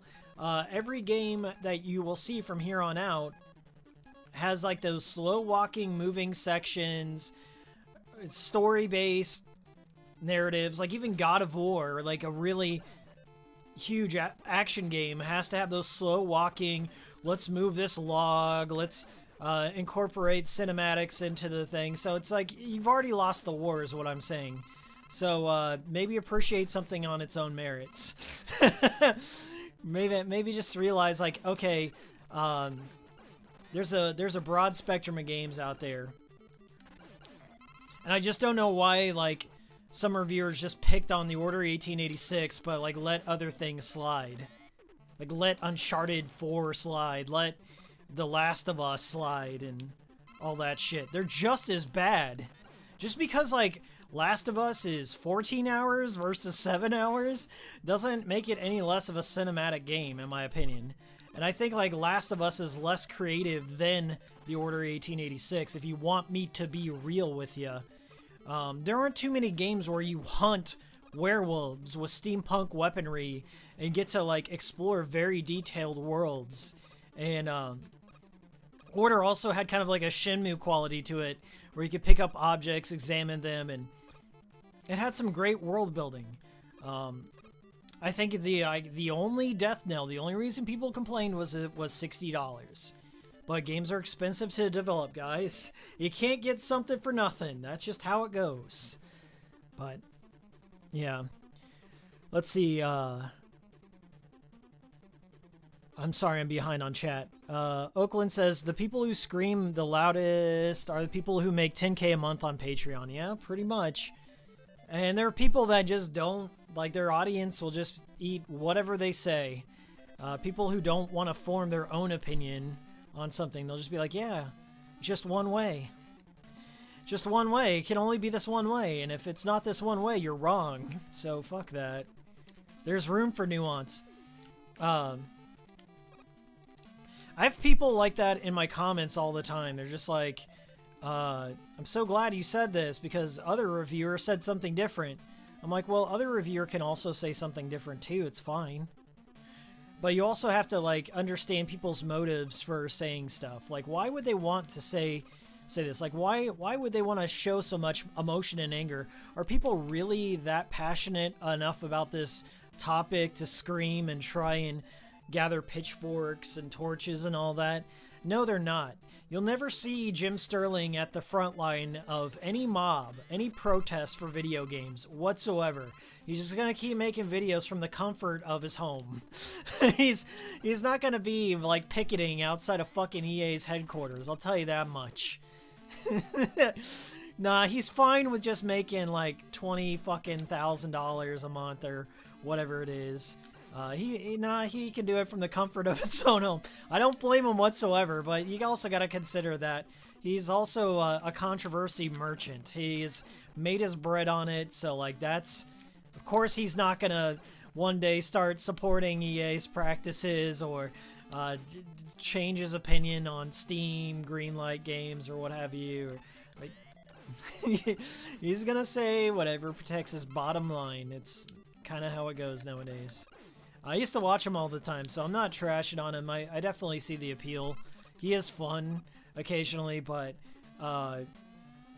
he does this thing in his videos. I don't think he edits his own videos anymore, but if you watch any Jim Sterling video nowadays, it's like he'll put up a graphic, any picture, any graphic that he has, somebody will zoom in on it and start panning.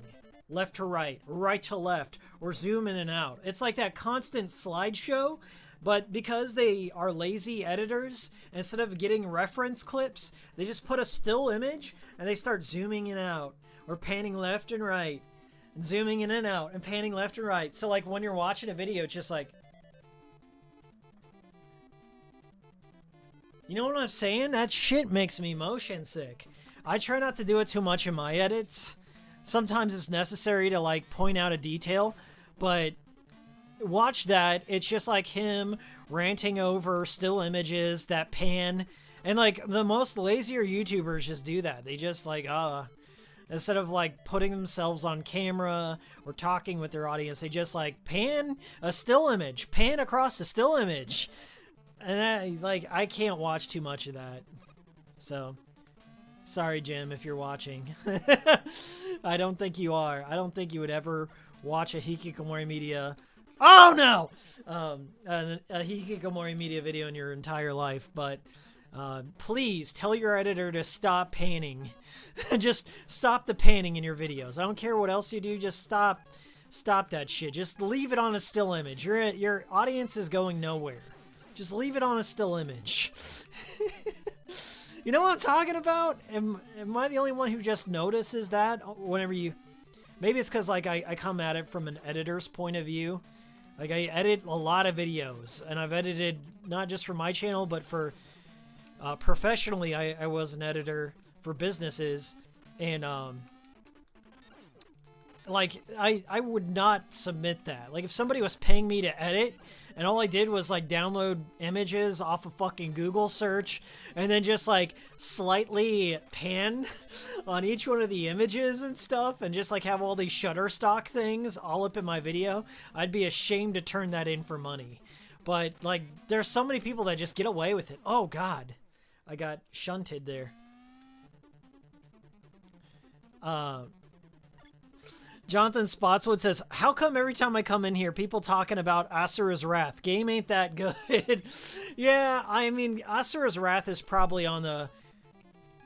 I think that has, like, inexcusable DLC. You know what I'm talking about? Like, can't get the ending unless you buy the DLC. Can't can't get the Street Fighter content unless you buy the DLC. It's just stupid. Oh, by the way, Jonathan, welcome to the stream. Jonathan there, former manager at the GameStop I used to work at. Remember my old Tales from GameStopo videos? Like, Jonathan and I, we go back to our days at GameStop. I want to say rest in peace, because GameStop is definitely, they are not for this generation. I bet they were like one of the retail outlets that like fought for the disk drive, but you're going to start to see like both Microsoft and Sony pushing those digital only boxes. They want their bigger piece of the pie. They want nothing more than to get GameStop out of the market, and it's going to be easy to do. Maybe Amazon is like the other big retail outlet. Because of COVID, because of this pandemic, all my mom and pa game stores are dead. They are gone. One of my favorite all-time childhood game stores is gone forever. So like mom and pa game shops, they're going. Sayonara. It's really sad to think about. Like, it bums me out more than anything to think that my options as a gamer are dwindling. Jonathan and I used to work at GameStop together. Thanks for rocking some Rockman for us. 3D SEN is tight. Miles number 1. Ichiban Hikiko. Watashi wa Ichiban. Yeah, Jonathan and I, Jonathan, if you're still in there, I'm not going to dox this person, but I'm just going to say his first name. Do you remember Sal? S-A-L? Do you remember Sal? I had a dream about Sal the other day. Did you know Sal used to be my substitute teacher? I'll give you guys a brief rundown so it's not a complete inside joke. Sal was like one of the craziest collectors of retro games I ever met. He was like pre-YouTube retro game collector, and he was also like my substitute teacher at one point. This dude was insane in his collection. Like, his whole basement, he had every NES game, he had every freaking like old retro Mario collectible, Nintendo lights, cataloged. He had them all cataloged. He printed out on a dot matrix printer what he had in his collection. He had pictures of his collection, and he also worked at GameStop with us, and I think he would like work one day a week just so he could have his GameStop discount, and he would be wheeling and dealing and getting all the retro games and making deals with customers and random people that would come in. Oh my god. Sal was just a fiend, really. And I thought about Sal. Like, that guy was my substitute teacher when I was in middle school. And he just had like one of those dead set stares. Like one of those stares, like when he looked at you, he was looking right through you. He was looking into your soul. Because the only thing he cared about on this earth was retro video games. And I swear to you, Sal found out I had an NES collection, and Sal called me up and like would leave me messages like, hey Hikiko, hey Miles, I want to talk to you about your NES games. What do you got in your collection? And he would like leave messages and stuff with my mom about my collection. This is this dude I used to work with. Even after like he quit the job, like I'd get like a message like once a month or something. Kind of like something you'd hear on Travis Touchdown's answering machine. I'd get those messages from Sal when I was like 15. He'd be like, hey, I want to know what Game Boy games you got. Give me a call. You need to give me a call. Here's my number. Here's my business card. I got his business card. This dude was cutthroat retro game collector. I swear to you. Sal meant business. And he was pre-YouTuber. Like, he was pre-Metal Jesus and all those retro game collectors. Sal would just... He handed out business cards. He went around with a binder of his entire collection, and then he would just like cross-reference in the game stores like what he had, what he needed. Um, impressive to a maddening degree is what I would say. I don't know where he's at now. I haven't heard of him in years. Last time I saw him was at this old game store that's no longer around, unfortunately. Maybe he got out of it. I think he got out of it or something because he sold. I think he sold a bunch of his collection to that retro game store, but that retro game store that I used to go to, like as a kid, just shut down this year, and it depresses me. Not only because I think it had to do with the pandemic, but the owner got divorced and his wife got half of it, and she auctioned off like his entire store. And it was like the saddest thing ever because I really love that store. It was like my happy place. You guys ever have a happy place you go to where you just get away from your troubles and you just kind of zone out and have a moment to yourself where you can be a kid again? That was my happy place, my old game store that I went to. And when I found out that it was shutting down, it really bummed me out for over a month. I was just thinking about, like, I can never go back there again. I can never chat with the game owner. I can't get any insane deals like I used to, or pick up and rediscover a game. Like, that feeling of picking up a game and reading the back of the box, and that's gone. I will never have that again. So that really bums me out.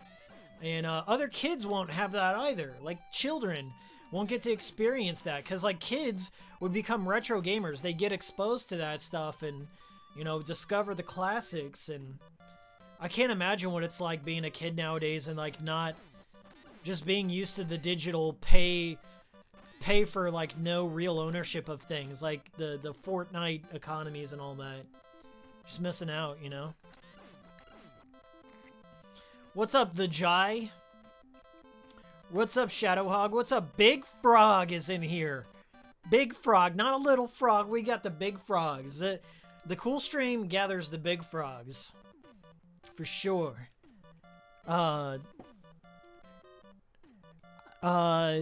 Max says, Miles, I probably asked this, but what are your thoughts on Slavjank, Strata of games? Considering you're a fan of really niche or not fleshed out gyms. I haven't played too many Russian games. Sad to say. I may have played some more. Like, I've played Stalker. Everyone's played Stalker. And Metro. I've played those. I wouldn't consider those Slavjank. So, yeah, I'm not too familiar with the Russian indie scene.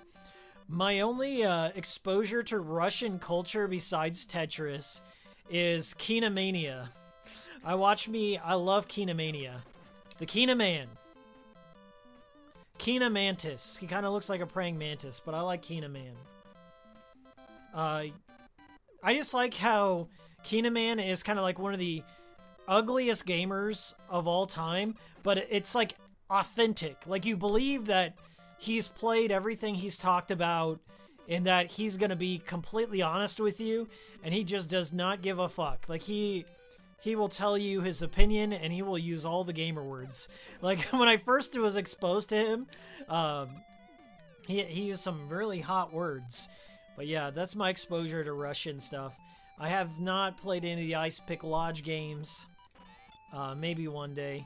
But I'm more of a Japanese gamer, if you didn't know. If you didn't know by now, Old Hikiko here has an affinity towards Japanese games.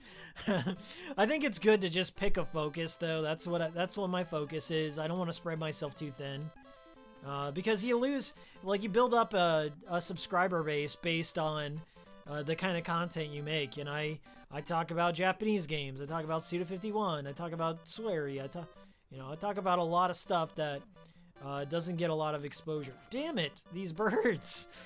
I forgot how crazy Mega Man 2 can be. There's some unfair things. Like, they drop stuff like when you have no mode of defense on this ladder, when you're climbing, you get attacked. That's my analysis on Mega Man 2. Just, is it actually good game design? Does it follow the game design rulebook? It's not as good as Wario Land 4, I'll tell you that much. The most perfect game to ever be perfect. Yeah, that shit bugs me too.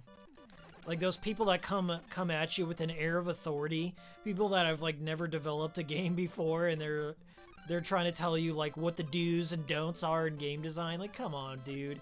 I know you don't give a single fuck. You don't give a fuck enough to make your own game. I try and give them the benefit of the doubt. Like, yeah, I come from a perspective like, you know, I've never made a game, so I'm not going to completely trash on something, even with Deadly Premonition 2. It's not it was a huge letdown for me, but I wouldn't call it the most terrible thing to ever exist. After playing No Straight Roads, I've been looking into Malaysian indie games. That's a very specific genre. Let's see. $5 Mario. Are Mega Man games outdated? Do they hold up? We're on Crash Man. I forget what Crash Man is. Is he Airman's? I'm gonna say he's Airman.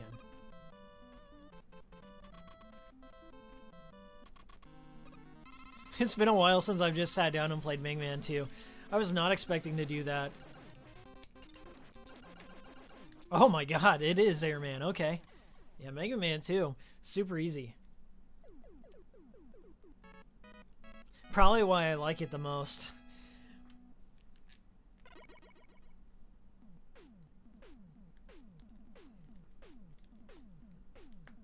Heroes of Might and Magic 5 is Russian.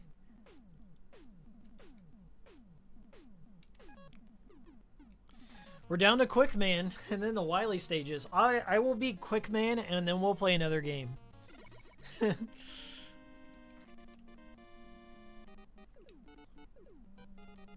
So, this is a good time to promo myself. I'm Hikiko. Welcome to Hikikomori Cool Stream. I do these periodically. I would say weekly. It's a weekly stream. I've been streaming not as long as I've been making videos, but I stream. We play a little bit of everything. Today we're playing 3D SEN, which is a 3D NES emulator. Not every game supported, but a lot of the good ones are. I really don't like this stage, if I'm going to be honest with you. Mainly because of the shit that it pulls. If you've ever played Quick Man stage, it's like with these like little bars that come across and smash you. You got to know the pattern. Like right here is where it starts. Those little pillars come out and just stab you. So you get a brief look at the screen, and then you just gotta get there before they smash you. And it gets harder. But I like Mega Man 2. I played it a bunch as a kid. It was one of the few Mega Mans I owned. I owned this and Mega Man 6, believe it or not. 6, I think, is certainly one of the worst. Mainly because it just goes too far into the weeds with the powers, and you get all these like sub powers where Mega Man like has to have a jetpack, and then they introduce a lot of spikes and one-hit kills, so I'm not a fan of that.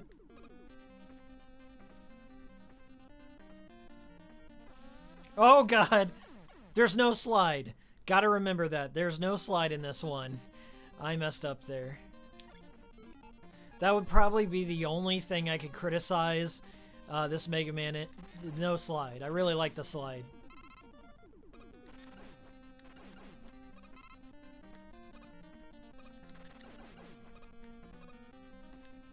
Play Rad Racer. I don't think they made Rad Racer compatible yet, but that would be a good game. That does feature 3D mode.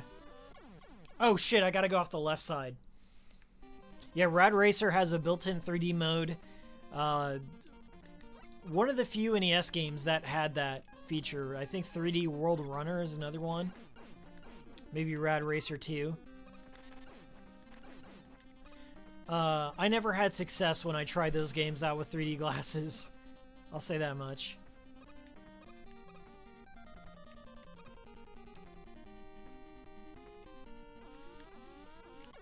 Damn. Okay, we'll move on to another game. I could always continue and beat Quick Man, but I won't do it. Have I ever played Battle Network? Yes, I played through the first one, but that series got too saturated. Like, they started releasing 2 a year. Metal Devil Wolf with the 10 euros. Or is that pounds? Hello from Ireland. Keep up the great work, man. Top of the morning to ya.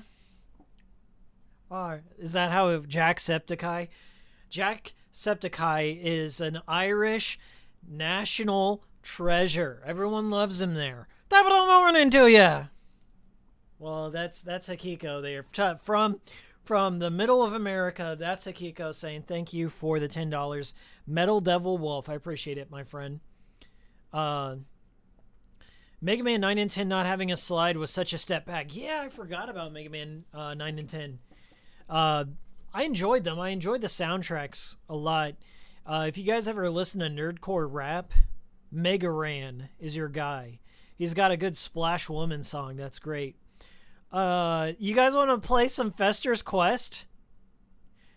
I love Fester's Quest. That's what I titled the stream, so it's only fair that we play some Fester's Quest. You can tell that they haven't animated the intro yet, but I was going to wear my Fester's Quest shirt for this stream. I think it's in the washing machine, but I have a Fester's Quest t-shirt. I'm the only YouTuber that has one. Jonathan, did you hear that Sal story? Earlier in the stream, I shouted you out.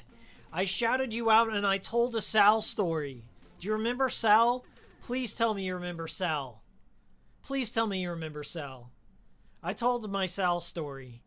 Tales of GameStopo, episode 10. So we're playing Fester's Quest. This is a top-down game, kind of like old school Grand Theft Auto. But this guy, it's a work in progress. So he's got Fester, he's got the treetops, he's got some of the monsters. So this is a little strange, but we'll get there. Right now, I just don't think it's playable because it's hard to tell what plane that your bullets are on unless you like do it like this, I guess at this angle. But I think it's really cool. It's almost there. I think it's a tad harder to design games that are isometric in nature because I thought Blaster Master would for sure be one of the games that they made a profile on because Blaster Master is by far one of the most iconic NES games. So yeah. So they've gotten a great majority, I think, of the first level done with Fester's Quest. I haven't gotten to the interiors yet, so we're going to figure out if those are done. But I love it. I'm just impressed they chose Fester's Quest as one of the games that they wanted to spotlight. I also hope they get around to the original Addams Family game, because I also enjoy that. Cult NES games. 10 Cult NES games on Hikikomori Media. I made a video of 10 of my favorite NES games up on the channel. You can go watch that at any time. I also have 10 Cult Game Boy games up on the channel. I have reviewed retro games, believe it or not, folks. But yeah, I think it runs pretty well. It's pretty much what I would expect for Fester's Quest. It does look like a tabletop game, Santi. Oh my gosh, Jonathan Spotswood with the $25 super chat. Thank you very much. I missed the Sal story. I love Sal with all my heart. Wish I kept up with him. A true local legend of video games. Could only hope others could know Sal. Yes, I will tell you if you go back in the stream, I'm not going to tell the Sal story again. It's a positive, but also kind of I kind of think I captured the bizarreness, because he is a local legend. He's like one of those town characters, right? He's a certain character. If you go back like maybe 20 minutes in the stream, you'll hear my Sal story. I'll timestamp it. It's a Tales from GameStopo, Jonathan. I was talking about our good times back during our GameStop heyday, you know? Remember those? I occasionally tell those. I used to have like a little mini series where I talked about working at GameStop, and I only made 2 of them. But a lot of my streams, people will egg me on and ask me about our GameStop days. And I would say I have mostly fond memories, but also some of the most bizarre characters I've ever met in my lifetime came from working at that GameStop. I don't know what it was. It just attracted that, and it was like located next to a trailer park, so not only did we just get weird people in general, but we got like angry meth heads that would come and bother us. But I would say mostly fond memories of that place. It's still around. That GameStop that I used to work at, still around. Maybe not for long. It's not long for this world. GameStop in general.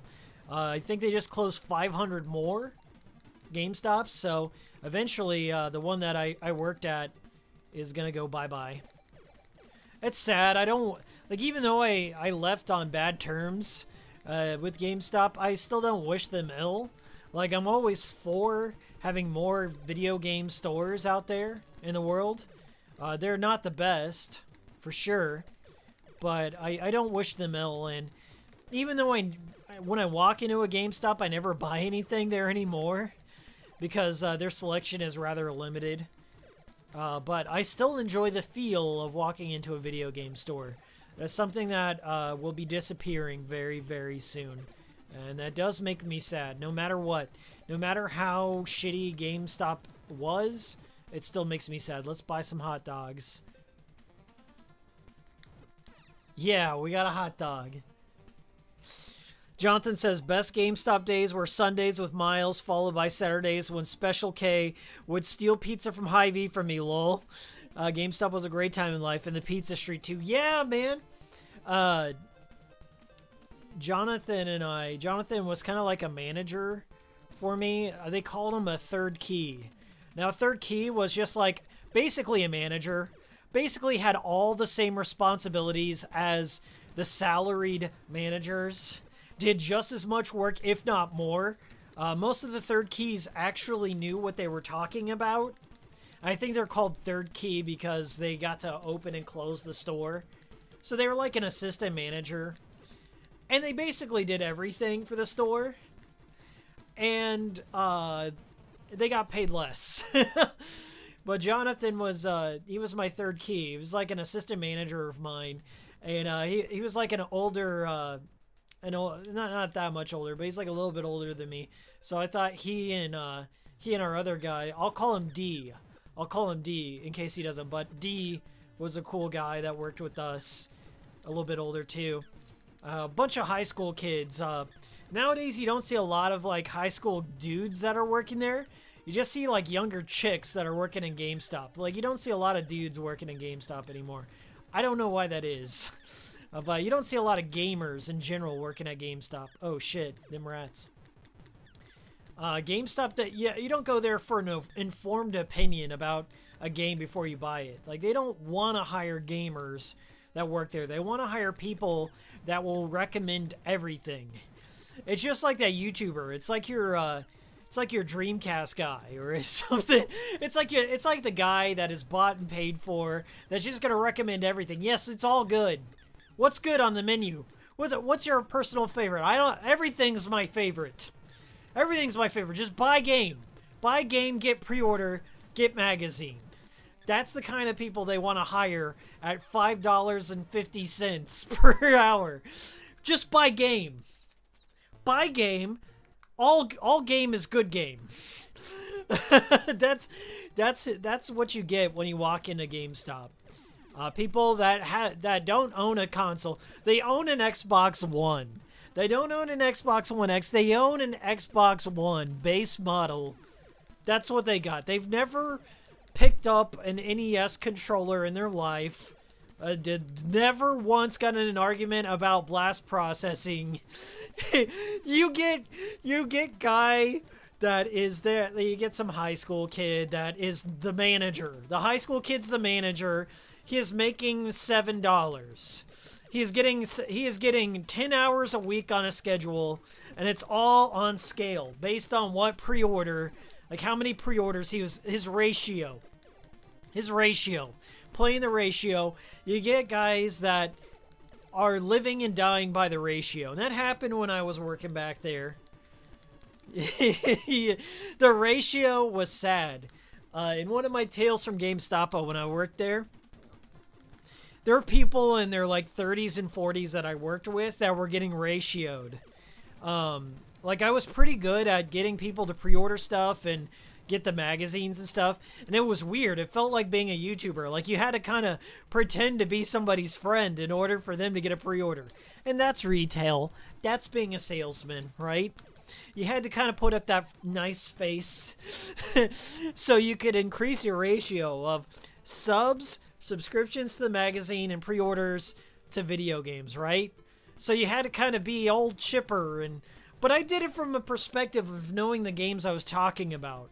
Instead of like poo-pooing on games, I would just recommend the games. I would have a cold reading session of the people coming into the store. Like, I know this regular. I know what kind of games he buys. Let me pre-order the next game in that genre that he's going to like. Just suggestive sell it and put in that urgency. And I was pretty good at that. But the better I was at my job, the less hours other people would get on their schedule. So people in their like 30s and 40s that I was working with couldn't feed their family. So every time I was good at my job, I also had in the back of my head, this guy is going to have less money in his bank account to pay for his child. And that's, one guy confronted me. Jonathan, if you were there was that one guy with the shaved head, and he had the piercing like right there on his chin, and he had the crack eyes. Do you remember this crack eyes guy? I don't remember his name, but he confronted me one day because I was like working with a customer, and he's like, hey, why don't you give me that pre-order? Why don't you give me that sub? Like, why don't you give me your hard work, bro? Why don't you just give me, hey man, just help me out. Help me out. Give me your hard work. I want your hours on the schedule. Just do that for me, right? Putting it on a 15-year-old kid. Just putting that pressure on them. He goes, and this was the worst thing ever that I had to deal with when I was working there. One of the worst things. Don't you care about my family? Don't you care about me getting hours for my family? Why don't you give me your pre-orders? What am I supposed to do? I'm 15. I'm supposed to shill the product to the people. That guy was insane. Anytime I worked with him, he was always like looking over my shoulder, but he would never go out and talk to the customers. He wouldn't even give a fuck. He would just try and like muscle you out or intimidate you out from getting pre-orders. I was scared out of my fucking life, like for my life at that point. And then he eventually, this was the shittiest thing. This is the shittiest thing that GameStop would do, is they would start diminishing your hours. Like, okay, maybe you got 20 hours a week, and now they start hiring somebody else. Now you're getting 10 hours a week because they hired somebody else. Now you're down to 5 hours a week because your numbers weren't high enough. And then the worst thing ever, GameStop would just remove you from the schedule. They just wouldn't schedule you. They would keep you around, but they wouldn't schedule you. So then they would silently fire you. Ain't that fucking insane? That's like when I started to like recognize how corporate and strange GameStop was, guys. It's sad, and I know GameStop people, like, here's the thing. When I go into a GameStop nowadays, it's never the same people. You know, they're always like rotating out, like cleansing the blood. It's always like they're firing people. If you get good enough at GameStop long enough, they're going to just can you. You're making too much money. Either they're closing your store or they're canning you. So it's never the same managers. So it's always fresh blood. They always got like a cycle of fresh blood. And then either that or when you go there, it's just like somebody who doesn't know what they're talking about. Or they have the same people. They have like 3 people on their on their schedule. So it's just like the same 3 people each time, and they just don't hire anymore. They go on a hiring freeze. Probably more common during the pandemic, but it was happening while I was there. And those same 3 people, guaranteed they're salaried. So, like, once you're salaried, you have to work the whole day, open to close. Motherfucking, what is it, 13-hour days, 12-hour days, you're there. You are there, bro, and you got shitty benefits. Guarantee you have shitty health insurance. You're working at GameStop. But then, like, they rope you in. Like, they make you feel special because it becomes like a battle fucking royale.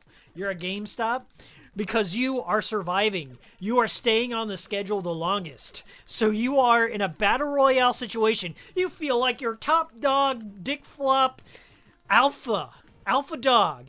They want you on, man. So that's what they make you feel like. Like, oh, well, I guess they weren't good enough. They weren't working hard enough.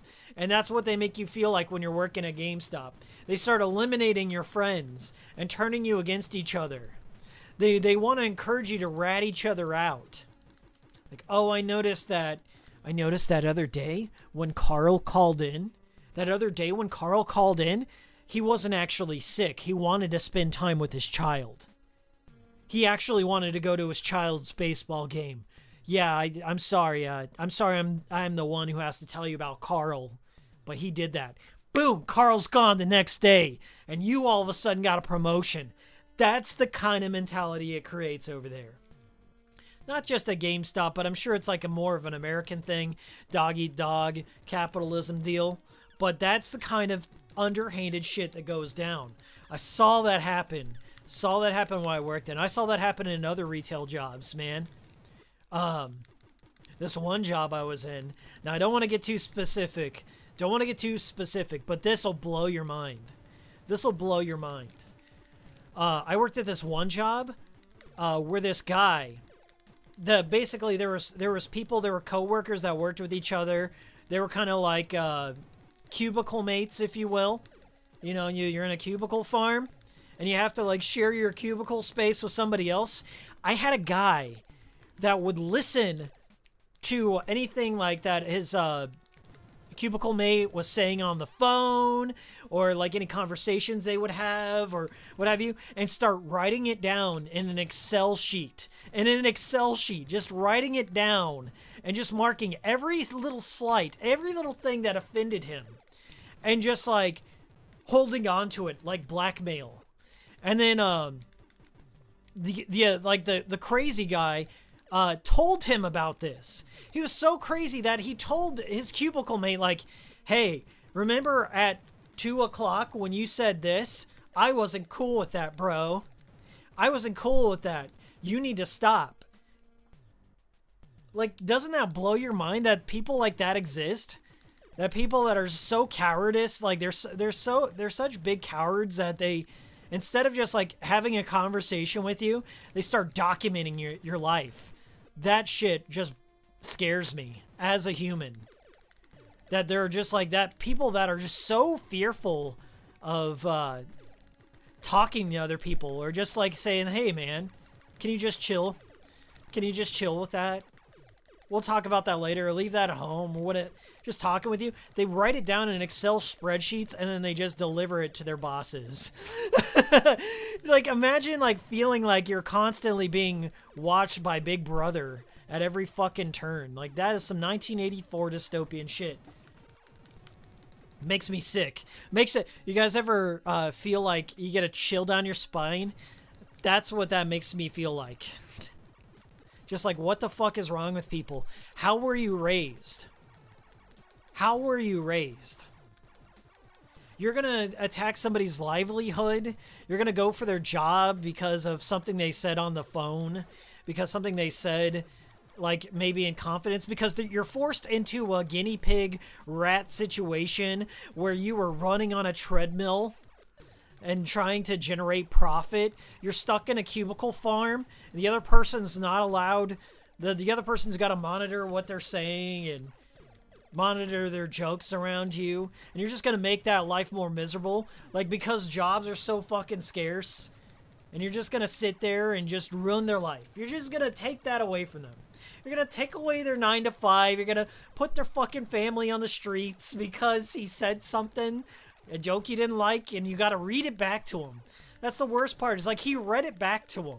The crazy dude read the insane time-stamped offenses. Like his entire, it's like he went before the town hall, right? And he just rolled out his fucking scroll to the HR manager and said, these are the things at this time on this day that he said that I did not like.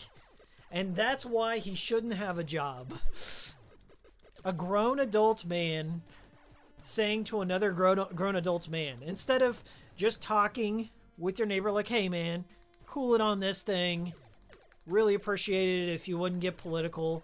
Like, I don't care what your politics are. Just, you know, let's just talk about something else. Let's change the subject. Remember changing the subject? Remember changing the subject, guys? Like, let's talk about something else. How's the weather? How's X sports team, you know?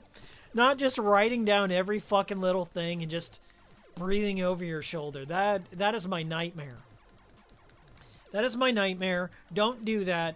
Talk to your neighbors. Get to know them. People are going to say shit that offends you no matter what. It's going to happen. You're going to encounter it in your life. You got to have coping strategies.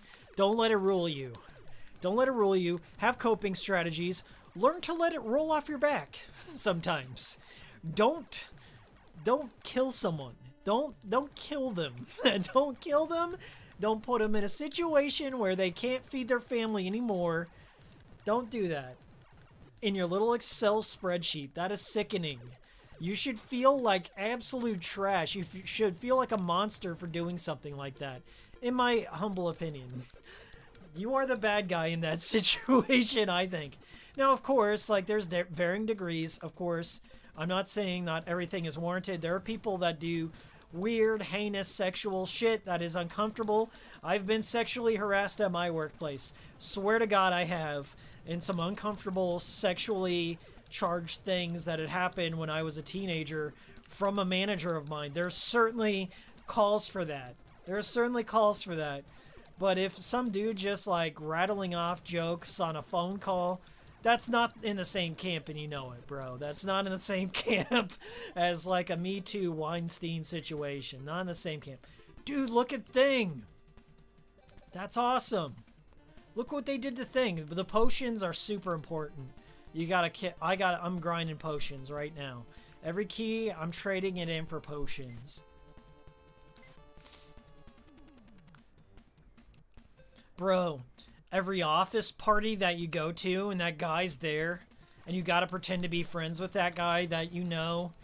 You know, that guy is waiting, like he's trying to get a promotion. He's trying to be an assistant manager. He's trying to be a manager. So what he does is he sends in anonymous tips. He sends in anonymous tips to HR all the time, trying to like eliminate. He's trying to like cut the throats of everyone ahead of him. That's seriously a thing, man. I don't know if that's unique to America, but it happens. People are fucking insane. That's where I'm at. I'm afraid of that. It's weird to say, like, I used to be friends with all my coworkers at my previous jobs. Like, it was sweet. I thought it was a bonus. Like, you could work with people that you liked, and it would be cool, and you could have more friends. Nothing wrong with more friends. Nowadays, like, you can't trust anyone. Don't trust them. Yeah, because if you trust them, your livelihood's out on the line, bro. So one day, like, if that friendship's over, they're gonna do some. They know all your deepest, darkest secrets, and that's a sad mindset to get into. Really, I would say on the whole, I've worked with more cool people than shitheads, but I do believe in a toxic workplace. I do believe there are shitheads in there that are road bumps. There are people that just want to see you fail, or they orchestrate things so you can fail. Or they try and kill you. You know, they try and do that because they got something wrong with them. So I try and, like, you know, keep a level head. Watch what I say. Watch what I do, for sure. It's an important strategy when you're working a real job. When you're working IRL, it's good to have friends and you can definitely socialize. But also know that there are some evil people out there that have gotten where they're at because they're insane. Look at this, guys! This is the Fester mazes. It's not finished. It's not finished, but it doesn't look terrible. But you gotta kind of keep it in the same perspective. There's a secret in this level. There's like a dead end. I'm not sure where it's at, but there's a health upgrade, I think. I always got turned around in these levels.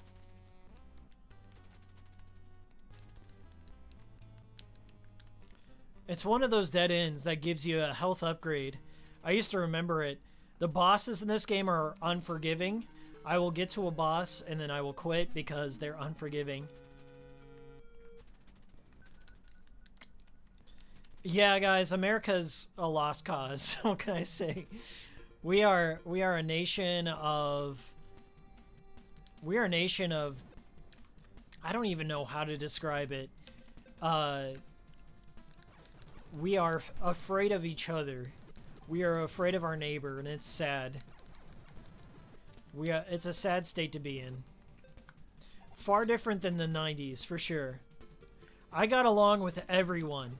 Now, everyone's just like, oh, America's so crazy, and nobody gets along, and there's racism everywhere. Maybe it's because I grew up in a poor neighborhood, but nobody was racist against each other in my neighborhood. Everyone chilled. Like, I had Hispanic friends, I had black friends, I had it all. Everyone in between.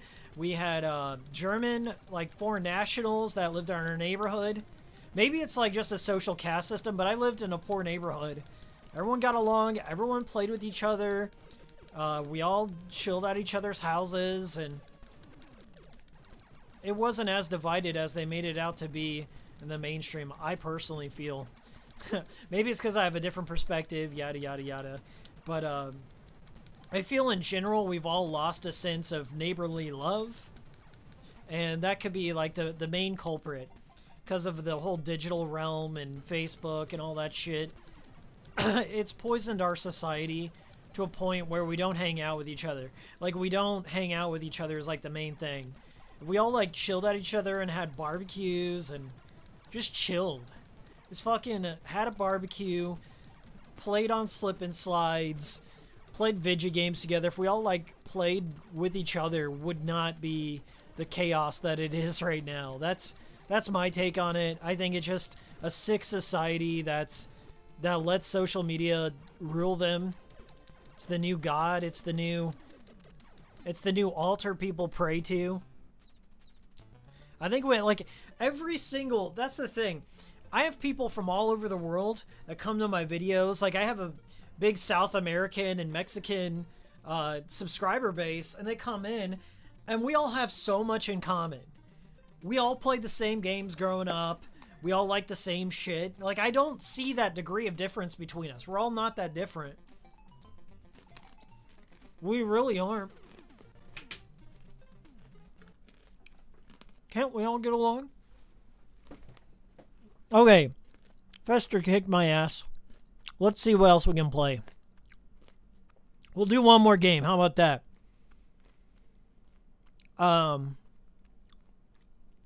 Nobody likes the tattletale. This guy's asking to get jumped. He will never be jumped. Because he's done it a lot. Actually, no, that's not true. This dude did get jumped one time. I won't tell that story because it came from secondhand information. But from what I know, this dude, the crazy guy who was like documenting everyone in an Excel sheet at his previous job, he did that to somebody else. And he was like running and telling on people and doing all that shit. He got punched in the face. He got punched in the face. And the guy who punched him kept his job. The guy who punched him kept his job. That should tell you everything you need to know. He started shit at his job. He got punched in the face. And the guy who punched him in the face kept his job. So maybe there's a silver lining in there somewhere. maybe the world isn't so bad after all, but I don't understand. Any other job, the dude who punched, it's a zero tolerance. The guy who throws the punch, no matter what, the first punch is usually the first out.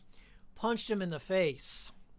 The guy not only had to change jobs, but move. Like, he had to move and change jobs because he got punched in the face.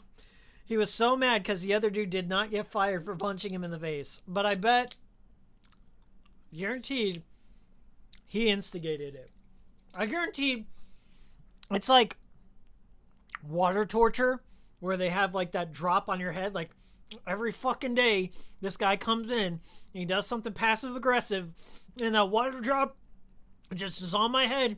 One day it's just going to be enough. That drop's going to snap me. That's what it was like working with this dude. Just bam, bam, bam. So one day, the dude he was harassing just up and decks him in the face. It was enough. But for whatever reason, he kept this job. And then he traveled.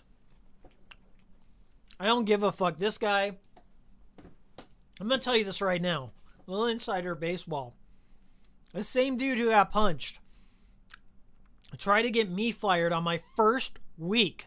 My first week of a job where I'm learning the ropes. I'm trying to help everyone out. Understand, like, you know, it takes about a month for people to get used to the rhythm and flow and what everyone's role is inside a job, right? The same dude, he was working over me. He was kind of like a manager. He's a bit younger than me too. Same dude was complaining that I was working too hard. He was complaining that I was going out and helping everyone and jumping to any project that would come my way. I would just go on and do it. I was excited. I was super happy to have this job. And this dude went behind me, contacted human resources and said, this guy won't let me do anything. This guy is working too hard and I can't do anything because he's just going out there helping everyone. And I could not believe my mind. Like, I thought I was going crazy. I'm like, what? Isn't that what you're supposed to do at a job, is work the hardest you can and gain as much skills and try and learn and help and be friendly with everyone? That was the wrong move? And from that day forward, I didn't trust that guy. And that guy tried to be friend with me. He sensed I was a gamer. He was a gamer. I tried to befriend this dude. And then, like, in the back of my mind, I'm like, I'm never hanging out with this guy. In a social situation, I'm never doing it. Because that's the kind of person he is. Any step out of line, any joke I make, anything, he's going to hold it against me. And he's going to use it to hurt me. So fuck that guy. I never went to one of his parties. I never saw him in a social manner. That guy, that's the definition of somebody that's toxic. Somebody that can just live in your mind or do something to hurt you. Do something to hurt you. And then, like, pretend to be your friend on top of that. Never forgot that shit. Never forget it. Somebody tries to fuck you with your life. At that time, I hadn't had a job in 4 months. And I was so thankful to have it, and health insurance. It was like the first time I was working towards getting health insurance. I was working towards building my life up. And this guy went behind my back and did that. Fuck that. This guy wanted me dead. He didn't even know it. He didn't even know it. That's how little people give a shit. When they get so offended by something, they want to destroy you. So don't go into a job thinking everyone's your friend. It's a lesson I've learned. Old Hikiko will let you know. I'm your friend. I'm your best friend. We're going to play some freaking Zelda.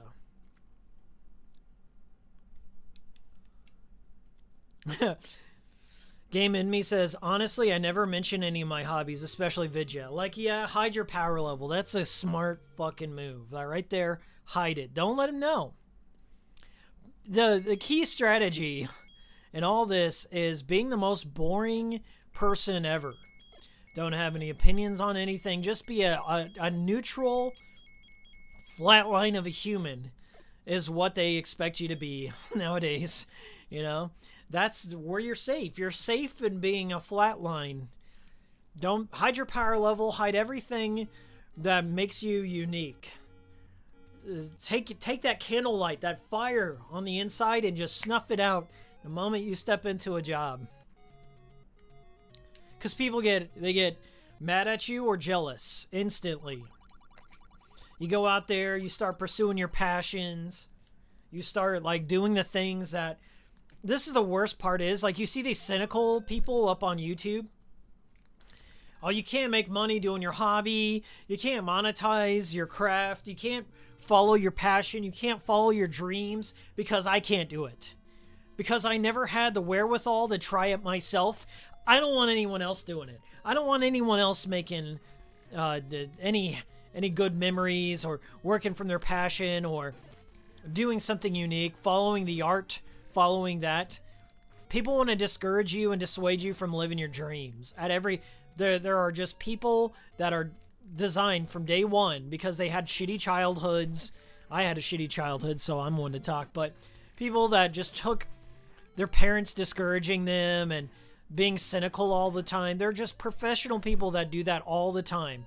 They're cynical. They hate their lives. They don't want you to go out there and try and be something different.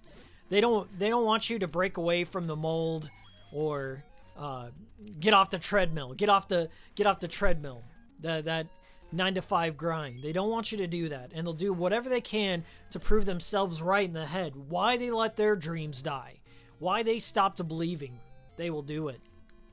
They will do it to you, and they show no remorse. Like, yeah, they never stop to think, like, maybe in killing all the dreamers out there and killing these dreams, they're making the world more boring as a return.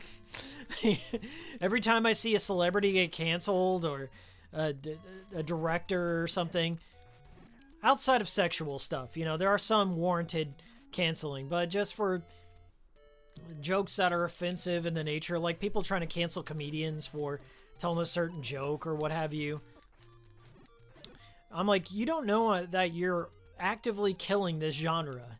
You're actively killing funny. Like Patrice O'Neal said, like Patrice O'Neal used to say, like, I know funny. That is my realm. That's where I come from. I know video editing.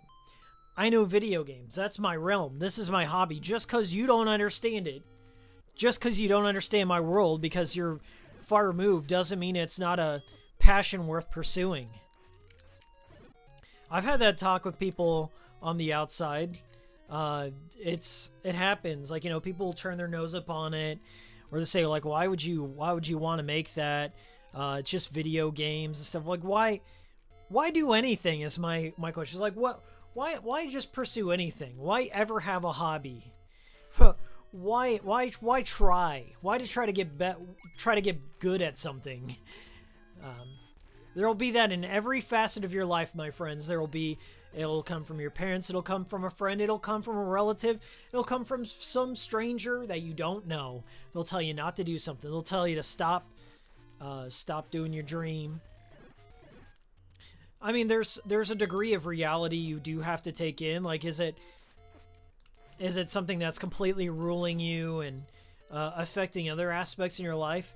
If that's the case, you definitely need to have some introspection. But if you are able to make that balance, if you're able to follow your dream a little bit, dream. Take that opportunity to dream and do something. Don't just, like, listen to all the fucking naysayers all the time, because they're a dime a dozen. They're always going to be a dime a dozen. It's easy to poo-poo on something. It's really hard to go out there and prove your worth and try it yourself. It's my take on it. A lot of the people that'll shit on you, they're like, take a look at what they're doing. Take a look at their output. Consider the source. Always consider the source. You know, if fucking Thor High Heels came out tomorrow and said, Miles, your videos suck, I would probably listen to him. I really respect Thor. I respect the videos he make. If he came out and said, your stuff's shitty, bro. If he ever said that, I would I would take it to heart because I respect the videos he makes. So if he ever did that, I would be real sad. But if, you know, your average Joe Schmo or coworker or something thinks your videos suck or cringeworthy or they just don't understand them, consider the source. They're not in your world. They're not seeing what you're seeing. They're not doing what you're doing. So it's like taking my opinion on hockey teams. I've never watched a game of hockey in my life. So if I'm like just trashing on hockey, like who cares what my opinion is on that, quite frankly. What is up, Anthony Birch fan club? The what is that? The president and only member of Anthony Birch fan club. What is up, my friend? Zelda looks pretty cool. I think that it still needs some tweaking. I like the overhead perspective. I always get lost when I play Zelda. Like, I don't have the map. I used to use the strategy guide for Zelda because a game like this blew my mind when I was younger. I was never used to, like, the whole grid-based RPG, building your own maps and stuff.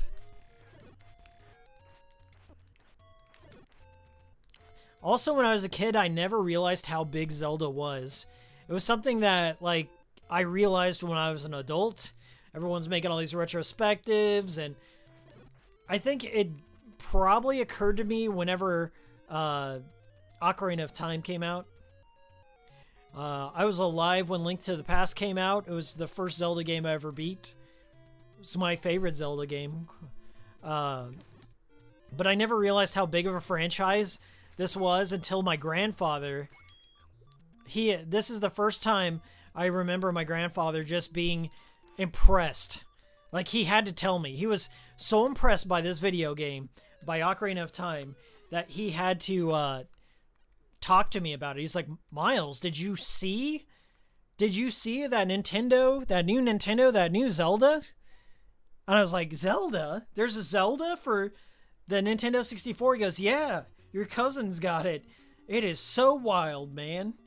And I was so happy whenever he told me that. Like, that was like something I asked for. I think it was like my 10th or 11th birthday. I had to get a 64. I had to get a game. I think I had saved up for a 64 on my own. Like, I sold a bunch of games and I got the system, but the one thing I asked for was Zelda 64, Ocarina of Time, and I played the shit out of it.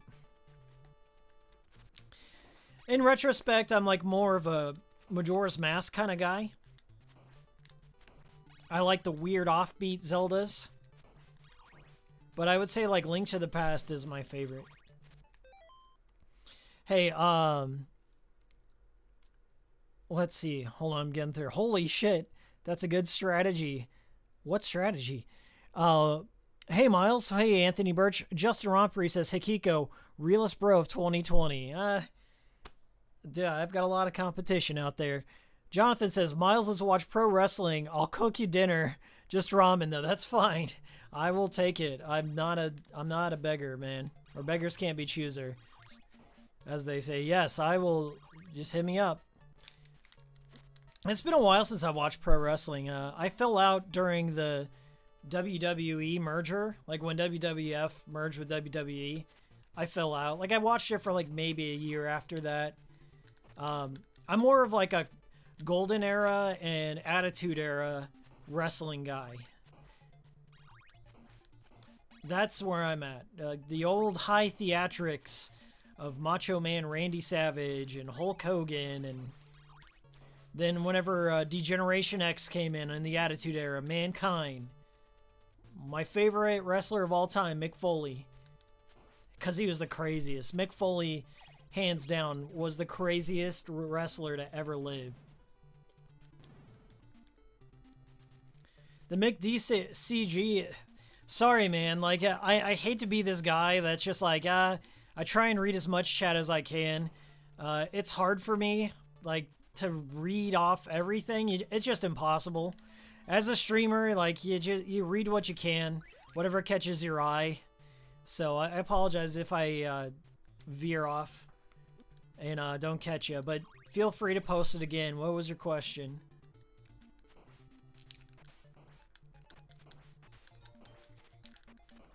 Holy shit. Castlevania looks great. This is a great game for that. Because, you know the physics all too well. You know what to expect. And this is a game that just benefits heavily from the 2.5 aspect, I think.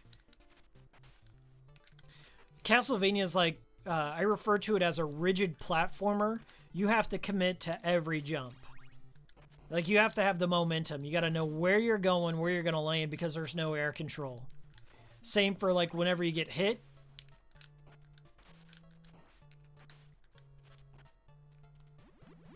Yeah, you guys know about that secret? My uncle taught me about that. Oh, I didn't catch it in time. My uncle taught me about that kneeling secret. I have it on wherever it says live chat instead of top comments. That happened last time I was streaming. They just filtered random comments, and that's not how I run things here. I try and get everyone in there. I gotta say, like, I have some interesting conversations with you guys in these streams. That's why I like doing them. I get to talk about things I don't get to talk about in the Discord or Twitter. Like, I'd much rather, like, talk to you face to face. That's how I operate. I've always been that kind of guy. More animated, if you will. You can ask anyone I know. I'm a storyteller by nature. Alright, bat time. You know, this is great.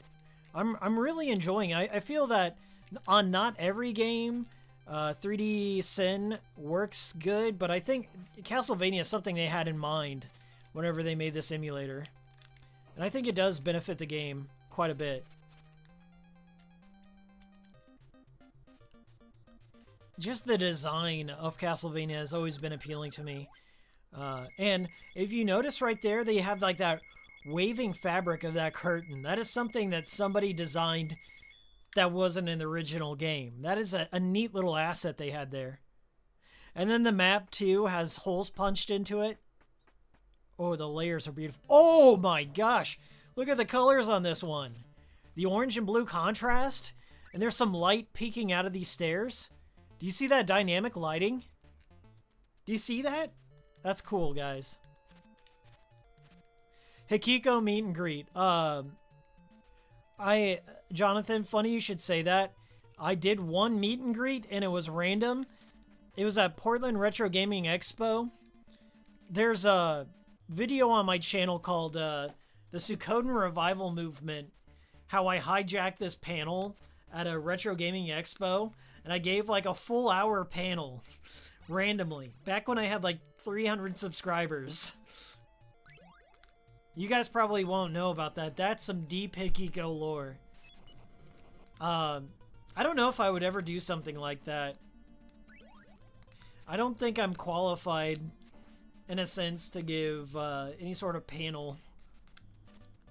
Every panel I've been to of every YouTube creator, it's just, it's always been some boring shit.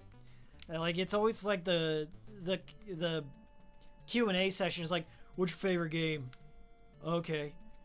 Yeah, have you ever heard of this other YouTube channel? No? Okay, okay. What's your opinion on this game? Like, what am I gonna say? I pretty much answer everything you'd want to know about me or my channel inside the context of my streams as it is. I think a lot of those panels are ego stroking, but I also wouldn't be opposed to doing one. Like, if somebody had asked me to do a panel or give an informative presentation on something, like some like Grasshopper or what have you, I'd definitely be down for that if we had a theme for it, but just a regular ass Hikiko panel, I don't know. I'd much rather do a meet and greet though, like just meeting people. As long as they wouldn't molest me. As long as my fans wouldn't molest me or stalk me, that would be fine, but I don't know. I don't think that's ever going to happen. Ever.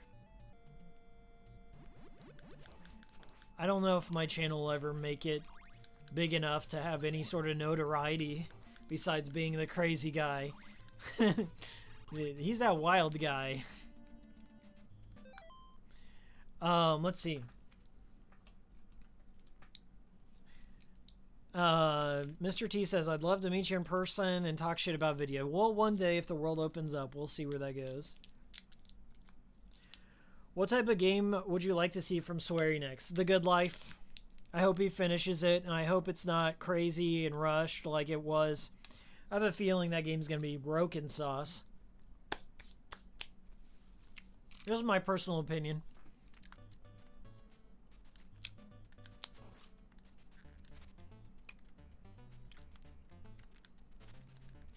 If you really want to know, I want to see him finish D4.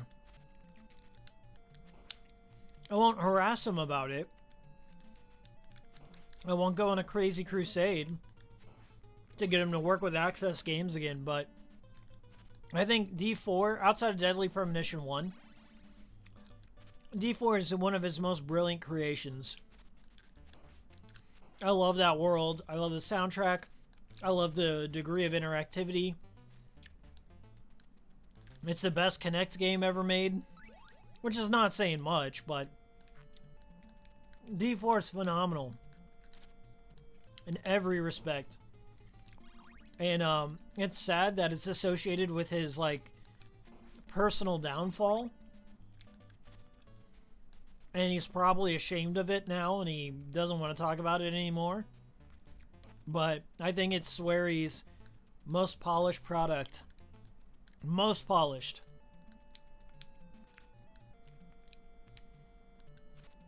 I don't think Swery likes me anymore. He shared out my videos, like on the missing, and he shared that one out a couple of times. And I think he liked my Swery files, my first one.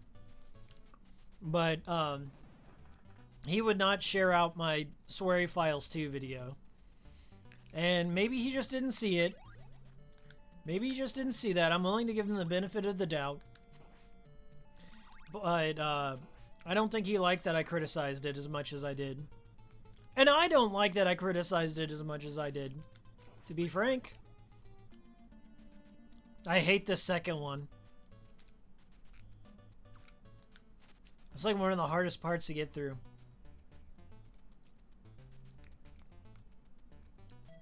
Ah, see what I'm talking about? Those are one-hit kills, those crushers. D4 was an amazing game, and I didn't even know about him. The characters were cool, and the story seemed to go somewhere with mystery. Yeah! I have my own theory on where the story was going to go. And if I make a Swery Files on D4, you'll find out. But not until then. I'm sorry, but it's just how I have to be. People like to rip your content all the time. Somebody wants to do the homework and do it themselves, go for it. Woo! That's the hard part, guys. I really hate that section. Oh, and these ghosts. I really, really think this is the best shining example of this emulator. I think this is beautiful. Like, it made a game that I kind of liked. Like, Castlevania's always... The first one has never been my favorite, but I respect it for what it is. But it definitely improved it. I think it makes it way cooler. Oh, God. Okay, so they do 2 fireballs. You can actually attack those fireballs, but I wouldn't recommend it. We're going on to a boss fight. Should I save state? Let me save state real quick. It's got a save stater. And you can jump back in at any time. Just because that section just sucks.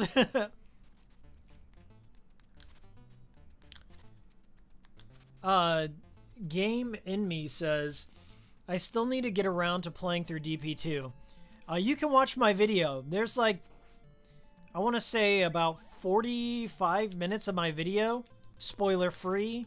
I marked a spoiler section so I don't throw any curveballs your way, but I had some assholes get on my case. So like, How can you not like this game? And, like, I did like part of it. I do like parts of it. I hate when people like try and want to lump you into love it or hate it. I never feel that way completely about most games. I always fall in the middle somewhere. And I think it goes without saying that I do love Deadly Premonition. I love Swery. Okay, we're gonna fight Medusa here. I can't believe you would say that, or stuff like that. Like, I can't believe what? Why not? How can you deny reality in front of your face? Is where I'm coming from. How can you deny the flaws this game has? It's where I wanna. Is what I want to know. How do I load that state? I think I gotta go over here. There we go. Load. Boom. That didn't work. Oh, I accidentally saved over. Whatever. We'll make it through this spot. Now my controls are frozen. That's weird. It didn't like that. Okay. We'll play something else. One more game. So get your questions in. Whatever you want to talk about before I leave. I'll be working on... I'll tell you what I'm working on next. I did save over it. God dang it. Gosh darn it. One quick restroom break and I'll be right back, okay? You guys watch this. Watch this. I got one more restroom break. We'll play a game. I'll be right back.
Okay. I wash my hands. You don't have to ask me. Thank you. You guys like that? Do you think that works? Just playing a little bit of No More Heroes music for my bathroom breaks? Most professional full-time streamers have some sort of interlude. All right. One more game. I'll go through the list here. You can take a peek, so pay attention to the screen. Okay. 1, 2, 3. 1, 2, 3. 3, 2, 1. 3, 2, 1. And then we're going to 6. And we're going to 7. Okay. So I'll just keep going through the list here. We'll just do subscribers, whatever you want to see. The most votes gets it. Hopefully they're not spread too thin, but whatever you see that you like, I will play. Yo, Travis fucking touchdown. Yeah, poor Travis in his Smash costume. Hikiko is not a true gamer. Yeah, I should have just pissed myself. Diego G says, Hikiko, do you have a DS? What game specifically under radar do you recommend on the system? Well, I've got a review on Trace Memory on my channel. I love that game. So Trace Memory, Hotel Dusk, of course, Feel the Magic, XXYY, WarioWare Touched. Let me look at my DS. Retro Game Challenge.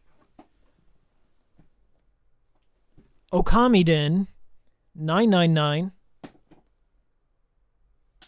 Ghost Trick, Contact, Flower, Sun, and Rain. Also a review on my channel. I also have a review for Contact. And the Ace Attorney series, The Legend of Starfy. Those are my recommendations for right now. Antarctic Adventure? Okay, hold on. Let me see here. We got Please Play Archon. Diego, they did not make a profile for Archon. What you see here is all that's available right now. It's a emulator that's in Steam Greenlight, so they're constantly adding to it. And developers, like the community, has to come together and create a profile that designates all the layers and all the cool stuff, all the original effects. So what you see here is what I got. Sorry.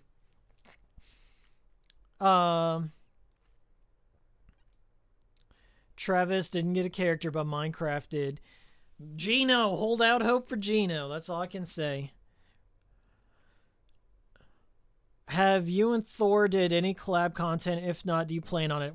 I collaborated on his Metal Gear Rising retrospective. I did a guest spot on that.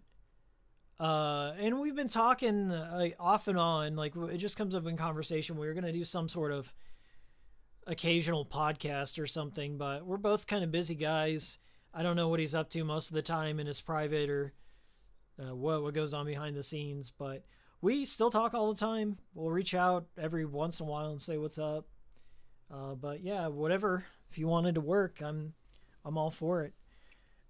Just the thing, how it works with a lot of collaborations, you have to catch me on a day when I'm not busy, and it has to be like under 10 minutes, generally speaking. Like if I can edit together something that's like 5 minutes, 10 minutes, that's like the sweet spot. But I think Thor and I had talked about at one point doing something Rule of Rose focused, which would be great. But if I was going to do Rule of Rose, it would be like one of those all-out crazy projects. So who knows what the future will hold? Right now, my ass is just trying to grind. Trying to get a faster release schedule, smaller videos here and there. And learn. I'm updating my tags, updating thumbnails, doing what I can to make this, shoot for 10,000 subscribers. Is that out of the realm of possibility? So I feel if I keep grinding, I can get there.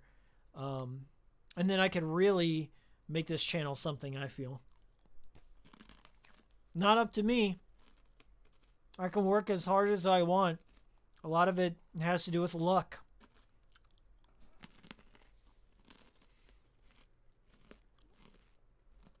Jackie Chan, Action Kung Fu. Both of which are from Mr. T. We'll do Jackie Chan. That sounds cool. I've never played this Jackie Chan game anyway, so it sounds appealing to me. Mark says nothing is impossible. 10K coming soon. Yes, we'll do our best. As Kacho Wan, as Arno would say, Retro Game Challenge. Yeah, I just gotta get my ass to release videos faster and not go crazy. I go crazy and I make long videos, and no one cares about long videos apparently. So, short and to the point for a little bit. But I also have a big project in mind. A new Swery Files come out sometime this year. So look forward to that. Jackie Chan. I love Jackie Chan. I like that is a total Jackie Chan face too. I've seen him do that smile. I don't think that's a racist caricature. I think that's actually a Jackie Chan smile. You guys ever seen that Jackie Chan meme, like where he's like, oh, he makes that face like he's got that headache? That's what I think about when I think about Jackie Chan. He's just like, Uncle. And this was like way before Jackie Chan Adventures. This game looks great though. Luck can be influenced if you got enough money for it, I guess. I've never played this game in my entire life. Never in my entire life I've never played this game. I've always seen it. Whoa, whoa, whoa, whoa. Okay, so the user interface is static, but the world has plenty of layers. Game End Me says, also, Hikiko, thanks for reminding me. I need to watch more of The Last Drive-In. Heck yes, you do. Joe Bob. Joe Bob. He's got a new episode coming out for Halloween. It's coming out on the 26th, I believe. So, yeah. I've met Joe Bob 3 times in person, and he's a delight. He's one of the best movie reviewers out there because not only do you get his quick wit, his sense of humor, his epic rants, but you learn something about the movies. You learn something about them whenever you watch his stuff, and he's a big influencer on me, for sure. I love Joe Bob. He's kind of like a cut from an old cloth of old drive-in movies and horror movie host, macabre cinema kind of thing. Like Elvira is also a part of that clique. And I hope he gets to keep his series going for a very long time. I think that there are many kids that aren't exposed to horror movies in general or have like Saturday night horror. That's how I grew up. That's my mom and I. We would watch Joe Bob, me and my friends. They'd have sleepovers. I'd be the house on my block where my friends could come over and watch rated R horror movies and stuff. That was the kind of family I had. But we would watch Joe Bob and Up All Night and all that great stuff. And he's one of the few content critics that has been around my entire life. So I definitely owe some of, I wouldn't say all my style, but some of it certainly influenced by Joe Bob. And I'm glad that he's kind of had a resurgence in popularity, and people are starting to appreciate him. He's also a novelist too. He's written a lot of books, and I own a few of them. He's a great writer. He's a good satirist.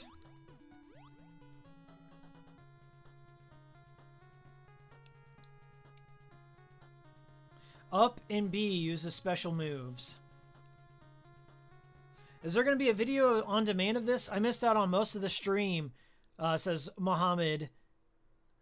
Yes, go on the cool stream playlist. So when you click on Hikikomori Media, at the bottom, there's an archive, a VOD of every cool stream I've done on this channel. Almost every one of them. Some of them I have deleted. But yes, there is a VOD. You can watch them anytime you want. They're fairly long, so if you'd like to have them on in the background and yell at the screen and say, Miles, I fucking disagree with you and your shit opinions, it'll be there forever. Oh no, Jackie! Jackie, please. Wow, it's okay, so you got continues. I was gonna say that's brutal. One life. I gotta do the flying sidekick. Ugh. Alright.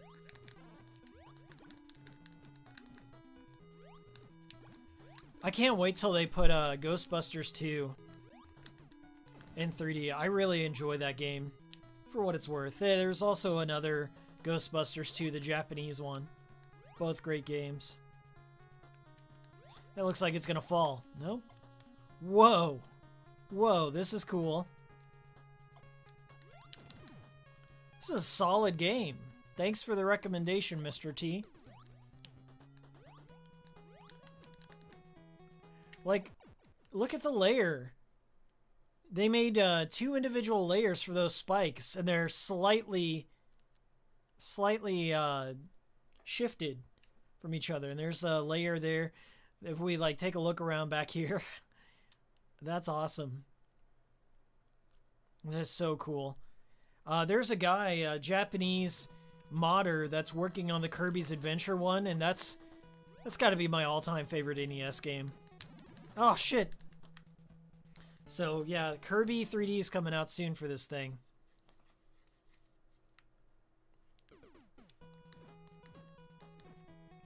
Mr. T says, I recently watched the pilot for the Elvira show, and man, Sabrina the Teenage Witch ripped it off. No wonder Cassandra Peterson sued. Really? I didn't know she sued them. Cassandra Peterson was also sued for her character resembled, what is it, Vampira or something? Vampira? One of the old horror movie hosts and stuff. So if she's sued, she's also been sued at one point, but I like Elvira. I would say in terms of commentary, I'm more of a Joe Bob guy. Like, Elvira's certainly eye candy, and I've seen Elvira in real life, and she's still gorgeous. She is like a smoke show for being 60 some odd years. I like her movie a lot. She has 2 movies, as far as I know. The first one's the best. Mistress of the Dark. If you haven't seen it, it's just a good Halloween type of film. And she's super funny in it. That's what I like about... I will say that Elvira, Cassandra Peters, is more quick-witted on her feet. She's got great comedic timing. And Joe Bob is super smart that his brain runs so fast, faster than his mouth can keep up. Like, he's got some epic rant. So I will say that Joe Bob has a better filibuster-like quality. Like, he can talk your ear off, and Elvira can just, like, lay those good one-liners down on you. But I love them both. I love them both. And Cassandra Peters is a smoke show. I'll say that. Elvira also has a few games out there too, like for the Amiga. She has some like point-and-click survival horror shit, and they looked brutal. I watched some Let's Player play one of her games, and I was like, whoa, this is way more difficult than it has any right to be, but yeah. I don't think Joe Bob has any games. Ooh, got that life up. These auto-scrollers are brutal, man. I never thought a Jackie Chan game could be so tough. Plus his hitbox is ridiculously big for an NES game. I can't wait till they put Rocking Cats on here. Rocking Cats is another favorite. I think it would benefit heavily from this. Yeah, I've never sat down to play Jackie Chan's Kung Fu. It's better than regular Kung Fu. Way better. Way better than Yar Kung Fu as well. Is this a boss? Oh crap, I'm fighting Buddha. Are you a bad enough dude to fight Buddha? Oh no! Oh no! There goes that pacifism. No, there's Buddhist monks.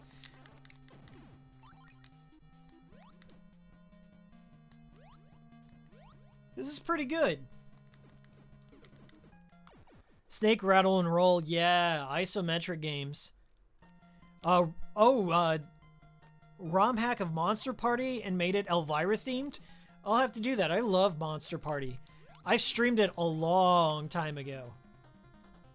I never realized how long of a game Monster Party is. It's fairly long, and you have to do a lot of specific things to win. What the heck? Am I supposed to hit him in the face? How am I supposed to kill Buddha? I don't know how I'm supposed to kill Buddha as Jackie Chan here, but we'll try. I guess I'll wait for him to turn a certain color and boop.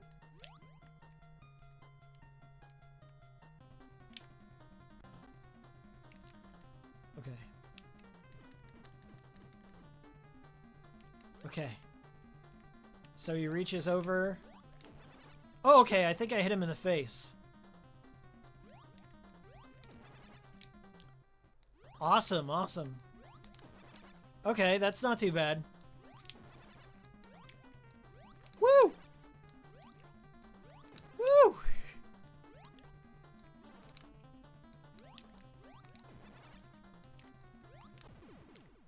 Did I get him? Oh my gosh.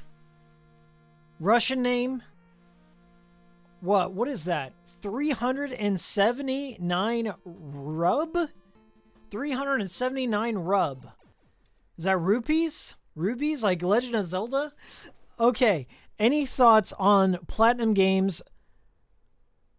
Any thoughts on Platinum Games are involved in 10 different projects or something right now? I think some of these games will suffer because of that. That's a good point. So Platinum Games has an A team and they have a B team. You have the A team that handles Bayonetta, Vanquish. What else would they have? Maybe No, was that B team? Maybe Mad World. Wonderful 101. That's your A team. Your B team is Legend of Korra, Transformers Devastation. What else do you have? There was a Turtles game. So I imagine if they are developers for hire in the same way Grasshopper manufactures a developer for hire. They don't own the rights to all the IP. Sometimes they'll do third-party stuff. So I feel their A team, generally speaking, whatever they're working on is good. Like Nier Automata turned out phenomenal, one of my games of the year. But their B team can also create absolute trash like Legend of Korra, the Ninja Turtles games, that. So if you've got 5, we'll just say it's a even split. At least 5 of those games will be good, at least passable, and the other 5 will be trash. I'd much rather. I'm also of the opinion that less is more. Don't spread yourself too thin, no matter what. But at the same time, Platinum has to make licensed games. To keep the company open, they have to make that down and dirty third-party licensed cartoon game. And I will say some of them have been good. Like Transformers Devastation was pretty damn good. But if they make the upcoming Nier or Bayonetta 3, whatever's going on with that, that'll be a big issue for Bayo 3. What I'm hoping for is that one of those 10 projects is Mad World. Either a re-release of the first one or some sort of follow-up that's not Anarchy Reigns. If we could have another Mad World, I'd be happy. But looks like they're doing more Wonderful 101 Super Sentai shit. And that's Kamiya. That's what he likes. All right. About $5 Russian. Ruble. Ruble is it? Okay. That badass Hikiko reaching across the globe. Yeah. I appreciate it. Thank you, Russian name. I don't know how to say that Russian name. If you could phonetically spell it out in burger speak, I will say it. But I thank you for your super chat. Bayo 3 is MIA. If you guys don't know this, some Hikiko lore. Up on my alternate channel, I have an alternate channel called the Hikiko Mori Archives. Hikiko Mori Archives. I put out a Bayonetta 3 gameplay trailer, okay? It's exclusive. You won't get it anywhere else. Hikikomori Archives has the only known existing footage of Bayonetta 3. So if you look that up after this stream, go to the Hikikomori Archives, type in type in Bayonetta 3 gameplay trailer, and you'll find my gameplay of Bayonetta 3. It's on there. Go look at it. Some of you know what I'm talking about. Oh, what is this? I'm playing a game of Breakout? Whoa! Or Puyon? Is it Puyon? Oh my god. I'm not sure what the objective is here. Just to hit all the balls? Before I fall down Bowser style? This is nuts. I really like Jackie Chan's Adventures. Or not Jackie Chan Adventure, whatever it's called. This is a great game. Thanks for the suggestion. It's beautiful too.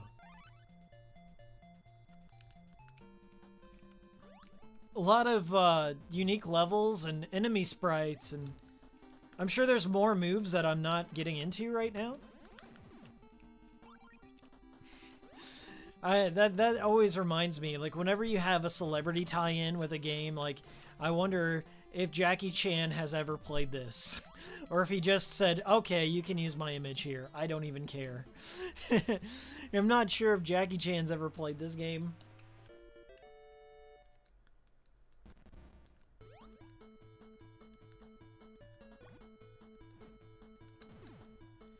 I gotta attack fish. Okay, seems easy enough.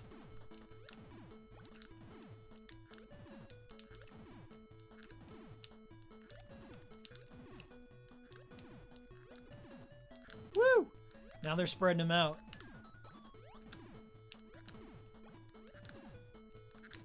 Oh, I missed one. Not too bad. 25 fish. Is that an extra Jackie Chan? Yeah, I got a ramen. I needed that ramen. I got a 1-up. All right. Damn, this game is great. This is a cool game, man. I might have to sit down and play through it. It's weird to think that I'm experiencing Jackie Chan's Kung Fu here for the first time, but in 3D. Like I'm playing some sort of HD remaster of an obscure platformer starring Jackie Chan. There should be a mod that hacks in Chris Tucker, too. Oh, God. Oh, God. That platform was melting. All right. That was pretty cool. Guys, we are approaching, is it 4 hours now? How long have we been going here? 3.5 hours. That's a good stream. That's a pretty... You know, that's nothing to turn your nose up at. I think that was good. My voice is getting a little tired too, but it's been nice. I'm glad to have been playing this retro stuff. It's good to play the old classics.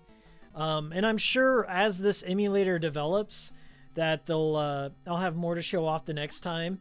So give it about 5 months or so, you'll see more games being added. The only Halloween kind of game that was on there was like Fester's Quest, maybe. So maybe they'll have... I'd like to see Monster Party and Splatterhouse Wanpaku Graffiti, Star Tropics. Get your Star Tropics in there. Get your Zoda's Revenge, your Kirby. Get your Addams Family 1. Get your what is that? Guardian Legend, Little Nemo. Get your Little Mermaid on there. Get your Metal Storm. Get your Mr. Gimmick on there. Get your Sweet Home. What else? What else am I forgetting in that NES library? Yonoid. Why not? I Like Pizza. Turtles 2. Turtles 3. For sure. More work on Fester's Quest. I want to see more work on Fester's Quest. Yeah, is this a good game, Jonathan? I remember that. Let's see. Kunio-kun. Yeah. What is that? Pro Wrestling. Metal Gear. Gotta have Metal Gear, Snake's Revenge. We've gotta have more horror games. So Monster Party, Splatterhouse. Snake's Revenge is fine. It's fine. It's okay. What else retro game am I forgetting? There's a ton. Crystalis, whatever you want to call it. Euphoria, Mr. Gimmick, all in the same category. Anything by Sunsoft is on the list. All Sunsoft's on the list. All Capcom is on the list, including Street Fighter. Yeah, so I'll take it. All Capcom, I'll take it all. But I'm really thankful. This emulator is called 3D SEN. It's on Steam. It's $10. It's in early access, so if you contribute to the project, it builds a bigger community. It helps the developers go out there and make more of these ROM hacks. And you can check out the community. They're always updating it every single day, so you can get these profiles and play these obscure games and it puts a whole fresh coat of paint on things. And if you got a VR headset, you can use that too. So that's pretty cool. Beyond that, look forward to, I'm going to be making a video on Remothered 2. So go check my Remothered 1, the history of Remothered, on my channel. It tells you everything you need to know. I got a new Lollipop Chainsaw retrospective on the channel. Grasshopper B-Sides, 40-minute video. I enjoyed making it. I hope you enjoy watching it. I also have the whole B-Sides collection. There's a playlist. There's going to be a playlist for this cool stream on the channel.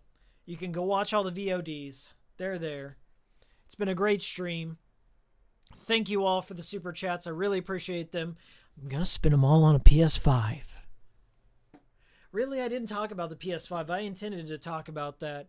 My opinion is I'm disappointed by the backwards compatibility just being omitted from anything beyond PS4. I'm disappointed it doesn't have optical out audio. Hard to find. Everything's being scalped. The only game I want to play on it is Demon Souls. That's it. I'm more excited to see like what the PS4 backwards compatibility does. So I want to do that for the channel, is like look into the backwards compatibility a little bit. Beyond that, there's really nothing to get excited for me. I don't care about God of War. I don't care about Horizon. I don't care about Ratchet and Clank.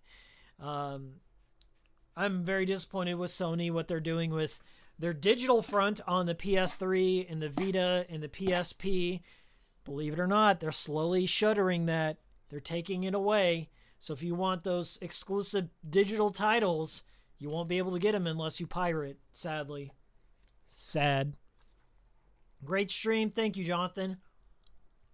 Don't forget the Sal timestamp. Yeah, I'll look for that. If anyone ever feels like timestamping my videos and putting like at this timestamp, Higiko goes on this rant, or at this timestamp, Higiko said this story. If you're watching this right now, please help a brother out. I'll pin your comment. I'll give you a heart. Whatever little tiny thing I can do that would help out. Thank you so much. Bubble Bath Babes. Yes, of course. Why isn't that on here? What a waste of money. All right, guys. I got to get out of here.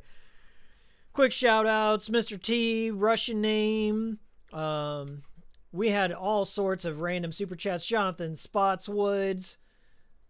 Super chat. Thank you so much. Thank you to all the super chats. Thank you to everyone else in between for all your support on the channel, watching the video, showing up in chat, spending time with each other. Hakiko's stepping it up. I'll be making more regular content, smaller content.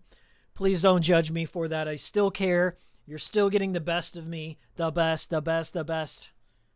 But I'm just doing what I have to do for right now to make this channel grow a little more. We're going to get up to 10K. I promise you that. I'm not giving up until I at least hit 10K. Then I'll reevaluate. But thank you so much.